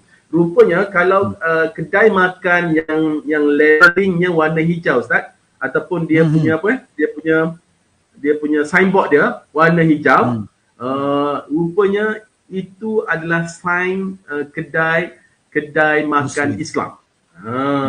Dan sebenarnya banyaklah saya tengok di Beijing tu, kalau saya berjalan dalam 1 kilometer, saya akan jumpa 2-3 signboard yang berwarna hijau. Dan sebenarnya signboard berwarna hijau ni memang kerajaan China dah fokuskan, inilah signboard yang menjual makanan halal, makanan untuk orang Islam. Cuma walaupun makanan halal, tetapi mereka tetap ada botol-botol arak tu ada Ustaz ya.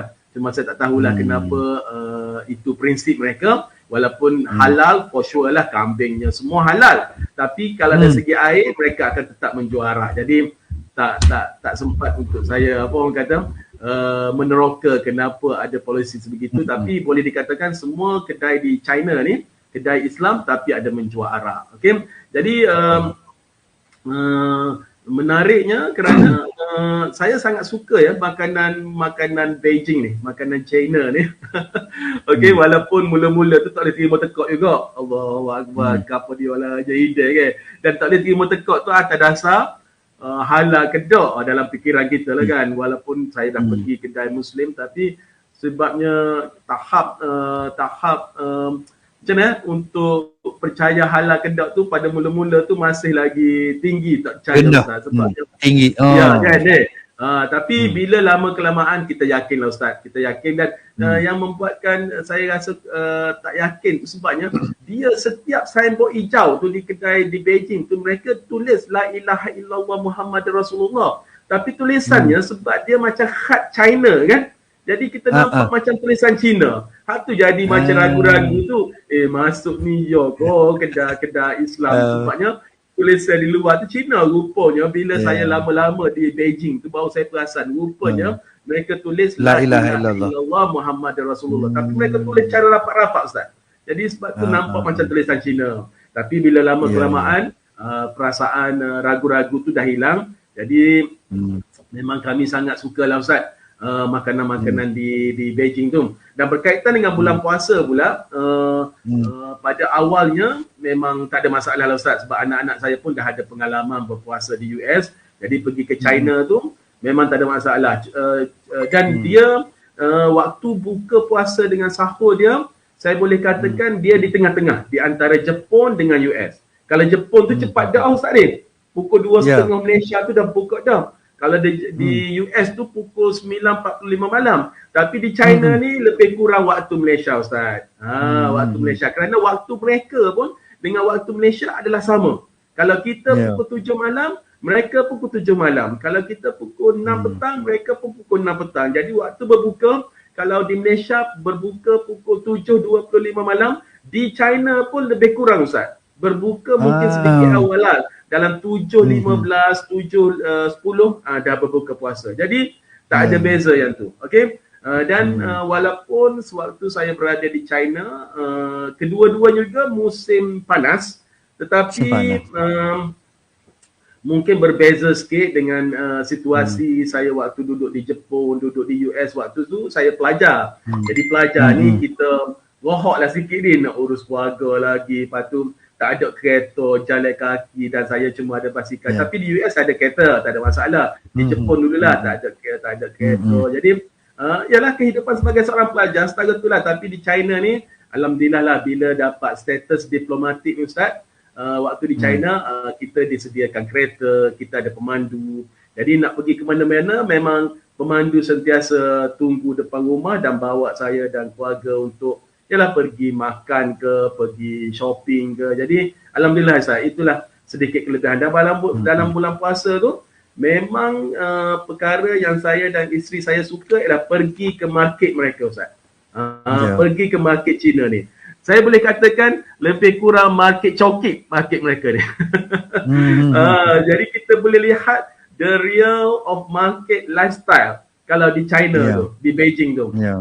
Berbeza dengan waktu di Jepun dengan di US Ustaz.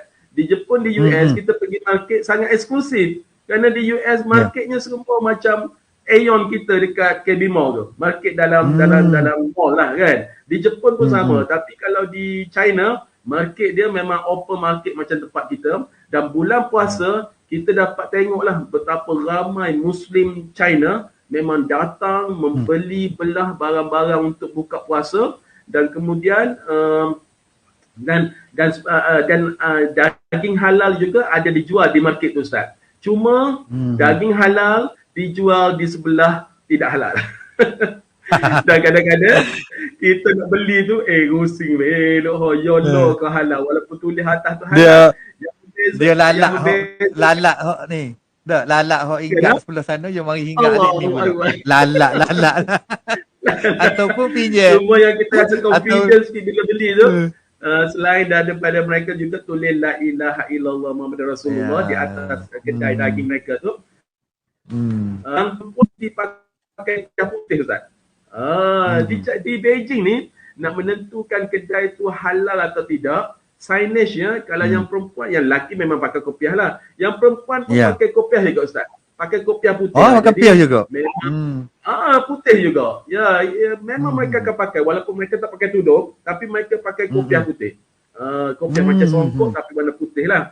Jadi itu kedai halal. Tapi yang lain-lain tu memang antara saya dengan isteri saya memang setiap minggu pergi, memang kita orang kata shopping habis-hakan lah, Ustaz. Kerana apa? Kerana semua barang yang kita nak ada. Dan kemudian saya pula sebagai status diplomat, kita sentiasa menjemput tetamu datang ke rumah. Itu antara tugas rasmi saya, dan tetamu saya adalah pelajar-pelajar Malaysia di Beijing lah.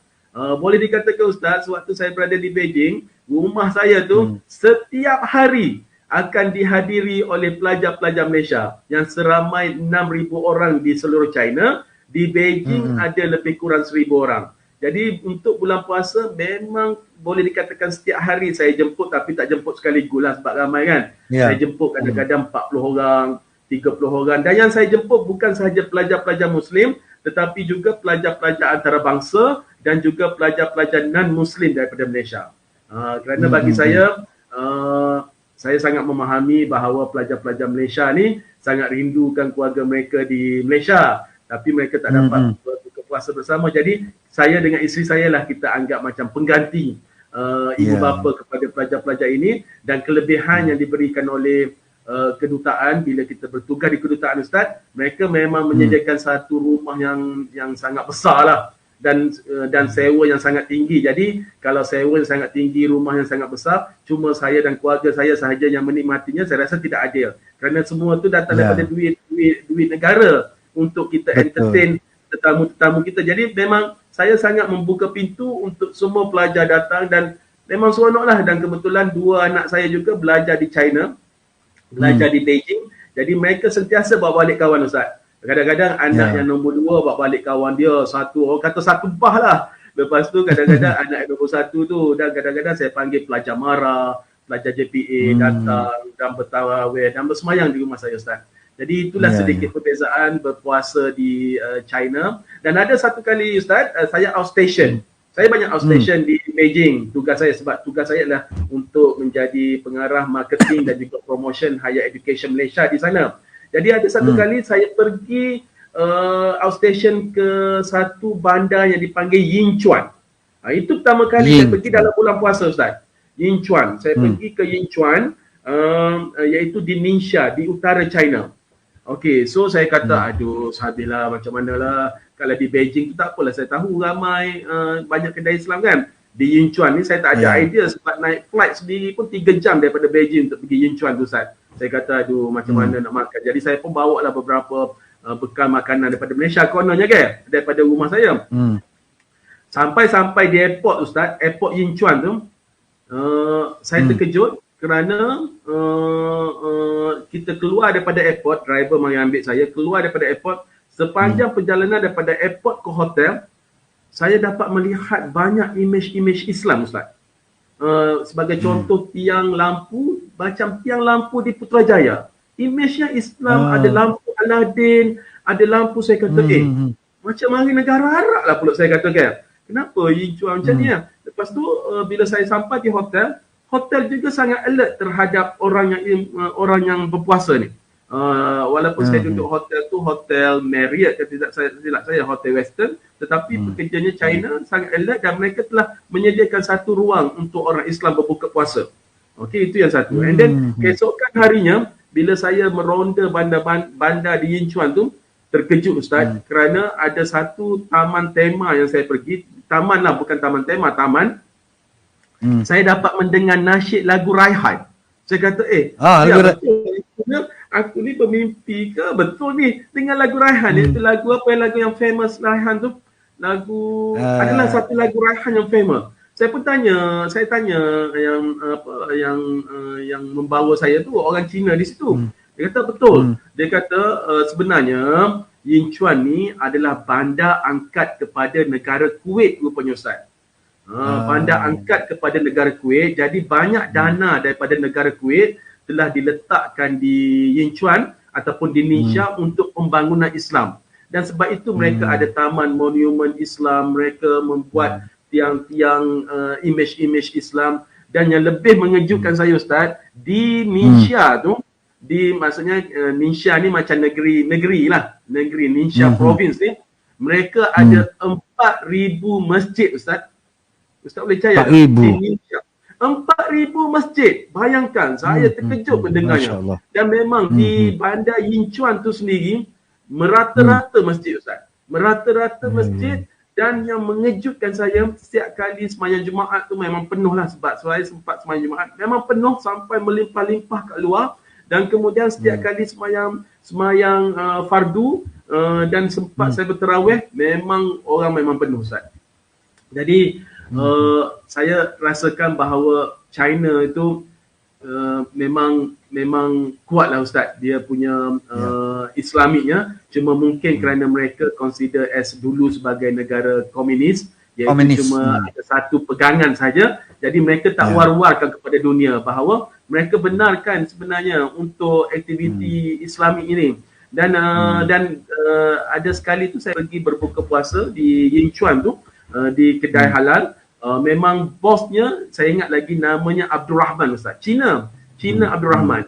Dan dia memang seorang yang dia kata daripada datuk moyang dia lagi dah Islam, dan sehingga sekarang dia membuka restoran ni kerana mengenangkan datuknya yang suruh dia membawa nilai Islam dalam perniagaan dia. So dia buka salah satu perniagaan dia, restoran Ustaz, kerana mengenangkan datuknya yang Islam, datuk nenek moyangnya Islam, supaya datuknya kata supaya permakanan Islam ni tidak dilupakan begitu saja. Sehingga begitu sekali Ustaz. So China ni saya boleh katakan pengalamannya mungkin berbeza dengan waktu saya di US, dengan di Jepun, kerana banyak kejutan baru di sana kan. Di China ni kebanyakannya kejutan yang sama macam kita jumpa di Malaysia, kerana peradaban mereka lebih kurang apa yang dilakukan di Malaysia lah. Cuma saya tengok sedikit yang saya rasa macam susah sikit saya nak faham ialah bacaan mereka Ustaz. Bacaan mereka dalam sembahyang, sebagai contoh imam baca Al-Fatihah, mereka baca orang kata macam dalam tekuk Ustaz. Bismillahirrahmanirrahim. Macam tu Ustaz. Jadi memang kadang-kadang seronok baca, tapi dia mendata, dia tak ada lenggang-lengguk, tak ada. Dan dia baca tu macam baca setakat hakum dia je. Bismillahirrahmanirrahim. Contohnya macam tu lah kan. Jadi tapi itulah pengalaman baru saya. Dan di China pun sama Ustaz. Selepas sembahyang tak ada bacaan doa beramai-ramai. Selepas sembahyang pop-up terus mereka sembahyang sendiri, baca doa sendiri. Dan baca doa mereka tidak angkat tangan Ustaz. Bacaan doa mereka macam tangan tu ke bawah. Di orang Arab pun sama, saya tengok bacaan doa mereka tidak macam kita spesifik macam ni kan. Mereka semua tangan di bawah. Jadi itulah pengalaman saya di China Ustaz. Saya rasa walaupun hanya 2 kali saja sempat puasa di sana, tapi sangat menyeronokkan. Dan menyeronokkan juga kerana saya dapat bersama-sama bukan saja dengan anak-anak saya di China tu, tapi dengan boleh dikatakan hampir 1,000 pelajar Malaysia di sana, dapat saya entertain sewaktu bulan puasa. Dan saya dapat lihatlah betapa mereka ni sangat gembira datang rumah saya, walaupun rumah saya tu compound untuk diplomatik.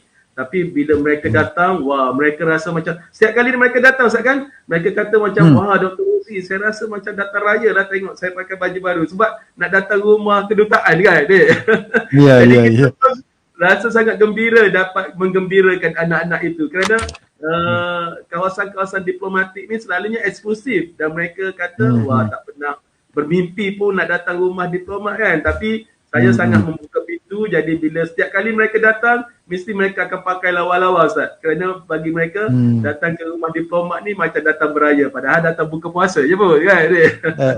Jadi itulah Ustaz pengalamannya di China, di US dan di Jepun, yang saya rasa saya boleh berkongsi sedikit dengan Ustaz dan juga para audiens semua. Dan bagi saya, pengalaman berpuasa di luar negara ni adalah satu pengalaman yang sehingga sekarang saya ingatlah, kerana itu sangat bermakna bagi saya. Sangat bermakna bagi saya, dan satu pengalaman yang saya rasa bukan datang kali kedua. It's only one time yang saya sangat-sangat Betul. menikmatinya, dan bagi saya itulah rezeki daripada Allah yang Allah beri kepada saya untuk saya menikmati dan mensyukuri apa saja nikmat dan dugaan yang Allah berikan pada saya.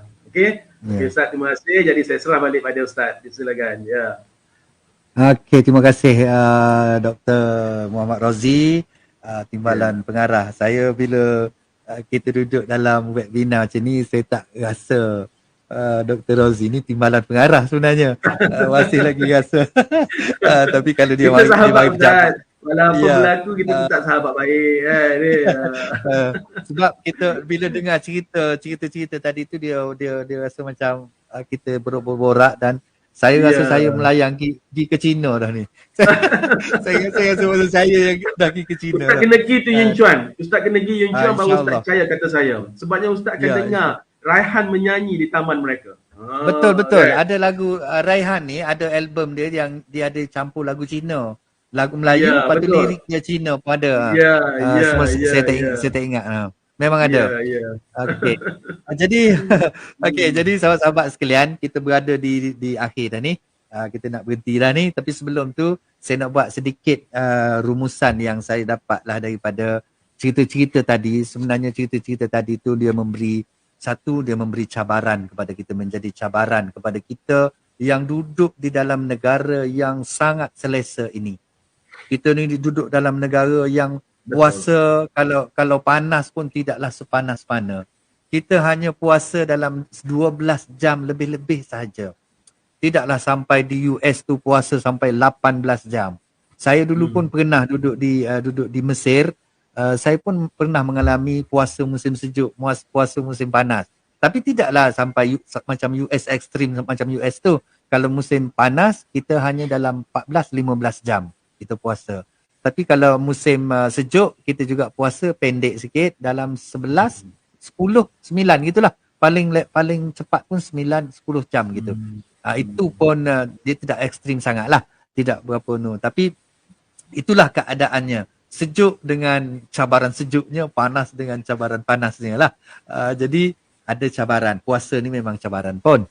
Jadi kita dengar cerita daripada Dr. Rozi tadi tu, dia memberi banyak cabaran kepada kita. Kita duduk di dalam sebuah negara yang kita kata negara yang sangat special lah, Malaysia, Thailand, Indonesia, di kawasan kita ni kan. Negara yang cuacanya tidak ekstrim, panas tak panas sangat, sejuk tak sejuk sangat. Cuma ada hujan, ada itulah. Tapi dia, kalau puasa kita tak boleh sama kualiti dengan puasa mereka, malulah kita. Kalau kita tak boleh mengatasi, macam anak doktor tadi, dia kata dia curi-curi makan kerana puasanya terlalu panjang. Kalau adalah student-student kita curi makan, alasan apa agaknya? Apa alasan dia nak buat? Dah curi-curi makan. Berapa belas jam je? 12 jam je pun. Jadi tak ada alasan untuk kita orang Malaysia ni tak puasa tau. Kalau di sana betul lah. Di US kalau mereka tak puasa panjang sangat masanya kan. Adalah alasan. Macam anak doktor tadi kan. Adalah alasan untuk terlalu lapar lah. Sebab tu ada kata you so tired. Kata kan. Sebenarnya you so tired. Buah kurma tu kan. Ada kata you so tired. Jadi kita tak ada alasan untuk kita nak tinggalkan puasa. Di Malaysia ni, di tempat kita, di Kota Baru, di IPG Kota Baru, tak ada alasan untuk kita tidak nak menghidupkan Ramadan, nak tak datang sembahyang tarawih. Tak ada alasan untuk kita kata, sibuk lah, tak sempat nak datang sembahyang tarawih. Tak ada alasan. Alasan apa yang kau sibuk sangat? Kita bukan lewat pukul 10, pukul 11 baru nak sembahyang tarawih. Kita pukul 8.30 dah kita dah mula tarawih. Habis 9.30 dah habis tarawih. Jadi apa alasan yang kita tak nak? Ini cabaran-cabaran yang menjadi pengajaran kepada kita lah. Yang dalam cerita kita bercerita dekat 1.5 jam ini, kalau kita tak ambil apa-apa pengajaran, rugilah. Jadi pengajaran yang saya rasa yang patut kita ambil ialah, itulah tadi. Dia adalah cabaran, nak ceritanya orang-orang di Jepun dengan minoritinya yang Islamnya, mereka tahu sikit je tentang Islam. Agama Islam yang mereka tahu sikit sangat, tapi mereka amalkan. Mereka jauh lebih baik daripada kita. yang tadi tu Dr. Prof. Ramadan tadi tu kan. Masuk Islam, belajar ada seciput je ilmunya, tetapi tengok amalannya. Yang banding dengan kita ni amalan ilmu daripada kecil, diajar oleh mak ayah kita, belajar sekolah, pergi sekolah, belajar agama lagi. Baik bandingkan amalan kita, apa yang kita buat dengan Prof. Ramadan tadi. Walaupun kita tak kenal dia, dari cerita doktor tadi kan, Prof. Ramadan yang begitu payahlah kita nak sifatkan macam mana orang yang hanya ilmunya seciput tetapi dapat mengamalkan yang seciput tu, dia boleh amalkan. Kita yang ilmu banyak ni, betul tak? Jadi itu di antara pengajaran yang kita boleh ambil. Dan yang akhir sekali, saya berharap sangat apa yang kita bincang-bincangkan tadi tentang Islamic Center. Kita rasa saya sebelum pencen lah, saya nak lihat juga IPG baru ni ada pusat Islam, insyaAllah. Kita cuba fikirkanlah macam mana kita cuba melangkah satu langkah ke depan. Tengoklah apa jadi, dan mungkin kita boleh pergi tengok di Kadri, di mana-mana lagi macam tadi di UM ke di mana. Saya rasa di Kelantan ni pun ada institusi pendidikan yang dia dah buat pusat Islam. Masjid tu dah jadi pusat Islam. Jadi sebelum kita bawa dia keluar ke dalam masyarakat di kampung-kampung, masjid tukar kepada pusat Islam, kita cuba realisasikan di pusat institusi pendidikan ni dulu. Kita tengok macam mana. Nah, lepas tu kita bawa lah balik ke kampung-kampung kita. Saya rasa satu perubahan yang kita akan dapat lihat, perubahan yang sangat baik lah. Kalau kita dengan hanya tukar nama, bukan kalau tukar nama duduk macam tu je, tak jadi juga. Mesti ada macam doktor kata tadi lah, bila kita dah tukar nama, kita anjak, kita up lah, kita up mengikut nama itu. Jadi saya rasa ianya tu, dan mungkin dia boleh direalisasikan di IPG Kota Baru. InsyaAllah. Terima kasih kepada doktor. Sebenarnya kita tahun ni kita ada buat webinar ni 2 kali je, tak macam tahun lepas. Tahun lepas kita banyak, tahun lepas sebab kita banyak duduk di rumah, kita bekerja dari rumah, jadi banyak masa kita. Tapi bila kita dah bekerja di office, jadi masa tak banyak, penonton kita mungkin tak sempat nak tengok. Jadi kita buat 2 kali saja, 2 siri saja saya buat. Pertama inilah siri pertama dengan Tuan Timbalan, dan siri kedua insya-Allah pada minggu depan, hari Khamis depan, kita buat dengan Tuan Pengarah. Tuan Pengarah, kita akan berkenalan dengan Tuan Pengarah. Saya ni takut nak buang dengan dia ni. Jadi tapi saya nak cuba buat dengan pengarah ni macam mana. InsyaAllah. It will be fine. Jadi minggu depan insyaAllah pada 21 April kita akan masa yang sama kita nak dengar apa cerita daripada Tuan Pengarah.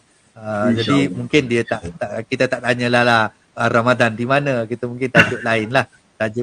Mungkin tajuk kita Ramadan menyebabkan kualiti kerja menurun ke, apa tajuk lah, saya tak fikir lagi.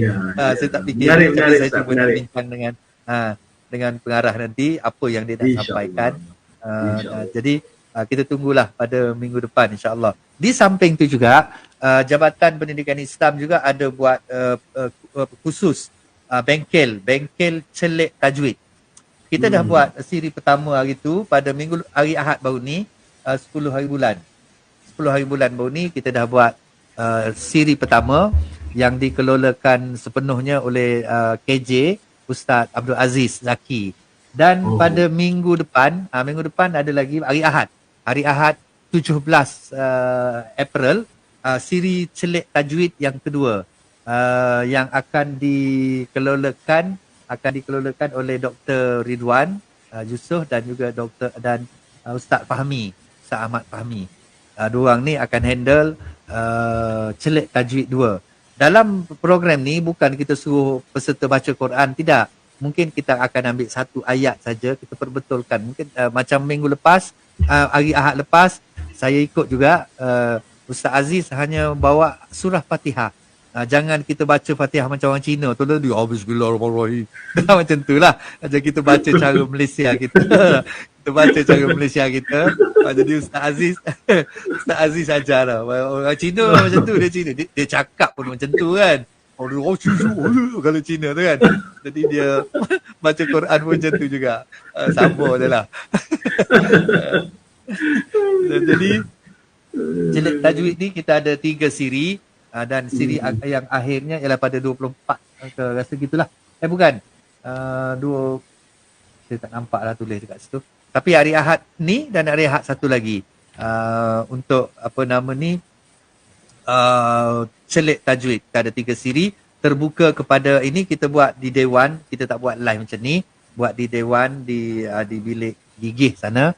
Jadi kita jemputlah pensyarah-pensyarah dan staf-staf semua pergi bersama ikut serta lah. Kita ada ni saya lupa nak masukkan kehadiran lah. Nanti sekejap saya akan masukkan kehadiran lepas ni untuk kita dapat SPL KPM. Ada kehadirannya, nanti saya masukkan. Jadi untuk akhir sekali doktor, sambil-sambil saya nak masukkan ni saya minta doktor boleh tutupkan perbincangan kita pada pagi ni. Okey, jadi saya harap perkongsian saya pada hari ini dapat memberi pengajaran kepada saya terutamanya, supaya saya dapat refresh balik apa yang berlaku sewaktu saya belajar di Jepun, sewaktu saya diberi peluang berpuasa di US dan juga di China. Pengajaran untuk saya, Ustaz.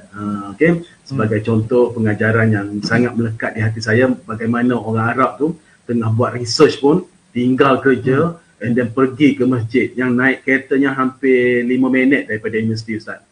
Saya ni masa tu belum orang kata belum sebegitu lagi, cuma pergi ke toilet, ambil air semayang dan semayang di bilik belakang pintu di dalam universiti tu. Tapi orang Arab, Ustaz, dia tak ada konsep semayang belakang pintu macam orang Malaysia ni. Dia terus pergi ke masjid, naik kereta, Ustaz, jalan kaki. So banyak sebenarnya cerita hari ni lebih memberi pengajaran kepada saya lah, peringatan kepada saya supaya kita mesti akur bahawa Allah banyak bagi nikmat kepada kita, cuma atas kita saja untuk melakukan atau tidak dengan nikmat yang Allah berikan tu. Seperti yang Ustaz kata tadilah, negara luar sebenarnya banyak lagi dugaan, tapi mereka dapat laksanakan kerana mereka mensyukuri nikmat yang Allah bagi. Tapi kita yang sangat selesa, zon selesa di Malaysia ni masih lagi nak menafikan nikmat yang diberikan dengan membuat perkara-perkara yang tidak sepatutnya lah. Jadi pengajaran itu sebenarnya untuk saya. Jadi kepada audiens yang mendengar, saya ucapkan terima kasih kerana sudi bersama-sama saya dan juga moderator yang hebat ni, Ustaz Satta, yang menceriakan suasana pada hari ini. Saya pun memang bila Ustaz Satta jemput saya untuk program hari ini, saya terus kata yes, kerana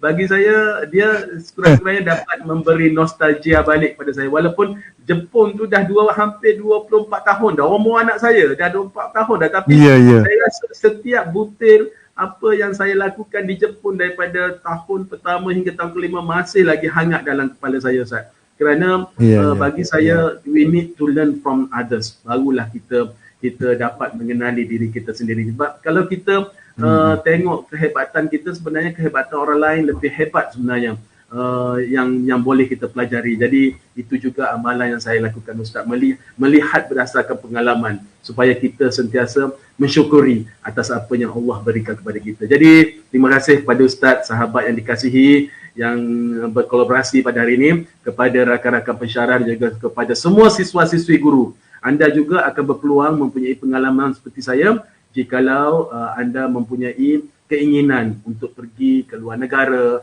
menyambung pelajaran atau bekerja, kerana KPM sentiasa membuka ruang ini kepada Kementerian Pendidikan terutamanya. Jadi saya ucapkan sekali lagi salam Ramadan dan insyaAllah semoga tahun depan dipanjangkan umur dan Ustaz boleh jemput sekali lagi saya, dan mungkin saya akan bercerita tentang perkara lain pula, Ustaz, insyaAllah. Jadi terima kasih, Ustaz. Banyak lagi. Saya serah balik pada Ustaz, dan daripada saya wabillahi taufiq wa hidayah. Wassalamualaikum warahmatullahi wabarakatuh. Okey, terima kasih. Waalaikumsalam warahmatullahi. Saya rasa link kehadiran tu dah ada. Saya tak pasti juga dia dapat ke tidak. Nanti apa-apa saya akan masukkan dalam Telegram ke apa lagi. Kehadiran untuk SPL KPM. Jadi sambil-sambil kita dengar, kita dapat sesuatu poin markah khusus pun kita dapat. Okey. terima kasih lagi kepada Dr. Razi, Muhammad Razi, Timbalan Pengarah. Dan insyaAllah kita akan ada lagi banyak program-program lagi. Kita akan kita akan bersamalah insyaAllah untuk kerana hari ni memang saya rasa seronok sangat. Tak sejam lebih, dekat 2 jam ni tak rasa pun. Saya tak tahulah orang lain. Tak apa, kita syok 2 orang pun tak apa doktor. Biar orang lain tak syok pun. Jadi satu lagi info kita nak sampaikan 20 hari bulan iaitu hari Rabu depan 20 hari bulan kita ada majlis iftar majlis berbuka di masjid kita tu, Masjid As-Salihin, dan mungkin kita buat berbuka di Dewan Wawasan ini untuk semua para pelajar. Para pelajar, kita jemput semua pelajar Muslim dan non-Muslim datang berbuka pada hari 20 dan kita akan bersama dengan pengarah. Pengarah ada nak menyampaikan sedikit tausiah, apa dia kita panggil lah, sedikit pesanan lah, amanat dia untuk semua pelajar, dan pensyarah juga dijemput hadir pada 20 itu. Staf yang bukan pensyarah juga, staf bukan akademik juga dijemput hadir pada majlis berbuka itu. Dan kalau mereka dapat bersama dengan pengarah pada sampai jam 6 petang itu, kita juga akan sediakan kehadiran SPL KPM ini. Mungkin 1 jam atau 2 jam lah untuk kita masukkan dalam SPL KPM. Jadi boleh berhubung dengan jabatan masing-masing lah untuk letak nama, untuk tulis nama untuk kehadiran pensyarah dan juga staf. Sebab kena awal sikit sebab diorang nak booking makan. Kita akan buat di Dewan Wawasan.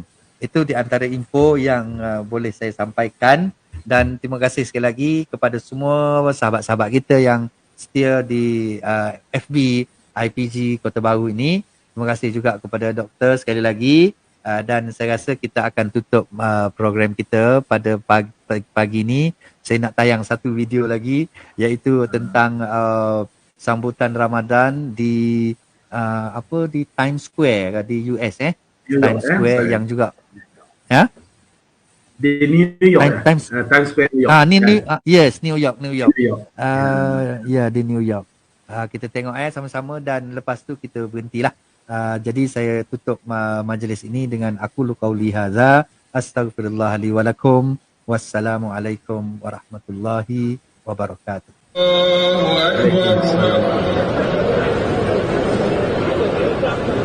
Bismillahirrahmanirrahim. Alhamdulillahi rabbil alamin. Ar-Rahmanir Rahim. Maliki yawmiddin. La ghufranaka rabbana. Muhammadan Rasulullah. My beautiful beloved brothers and sisters, thank you so much for coming out, supporting as well too. We are about to bring and deliver our Taraweeh in Times Square program. The hashtag that we're using is Taraweeh in Times Square. This is sponsored and brought to you by Project Zemzem, which you'll learn later on. Let me just tell you the flow of the event. We're going to recite 2 units of prayer from specifically Surah Maryam. The reason we have chosen Surah Maryam is because of the non-Muslim brothers and sisters in humanity, predominantly Christian area, so we wanted to introduce what does the Quran say about Isa alayhi salatu salam. Now, we're going to read 2 units of that, and then 2 more units, and we will be strictly reading from Surah Maryam. To all my brothers and sisters in humanity, you may follow along and read on our projecting screen as well. Please do not be shy, be over here, no problem, read. Some of you are surrounding us, no problem whatsoever. After that, for our brothers and sisters in humanity, we have a very special gift for you. The God of Jesus, Moses, Abraham, and of course the Prophet Muhammad, peace and blessing be upon all of them. You are going to read Subhanallah. Now let me get an Allahu Akbar. We're going to get started right now. The God of Jesus and the God of Muhammad, may peace and blessing blessings be upon them all. Now.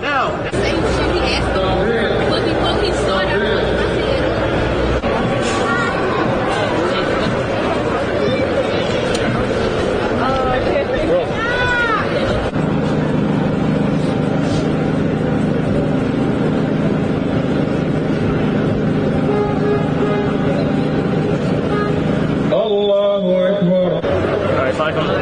So what brought me out here to Times Square today to join my fellow Muslims, my fellow brothers and sisters in Islam, to Times Square for Taraweeh is because it's a historic event today. It's the first time that we've ever prayed Taraweeh in Times Square, and I'm just here to be part of this historic moment in the city of New York. Alhamdulillah.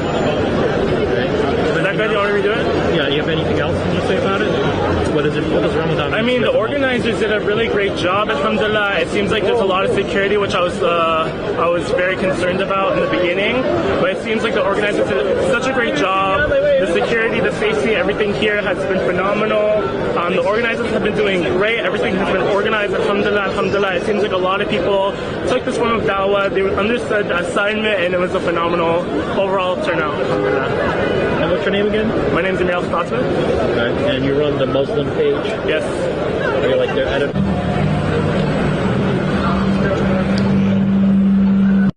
ربنا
خير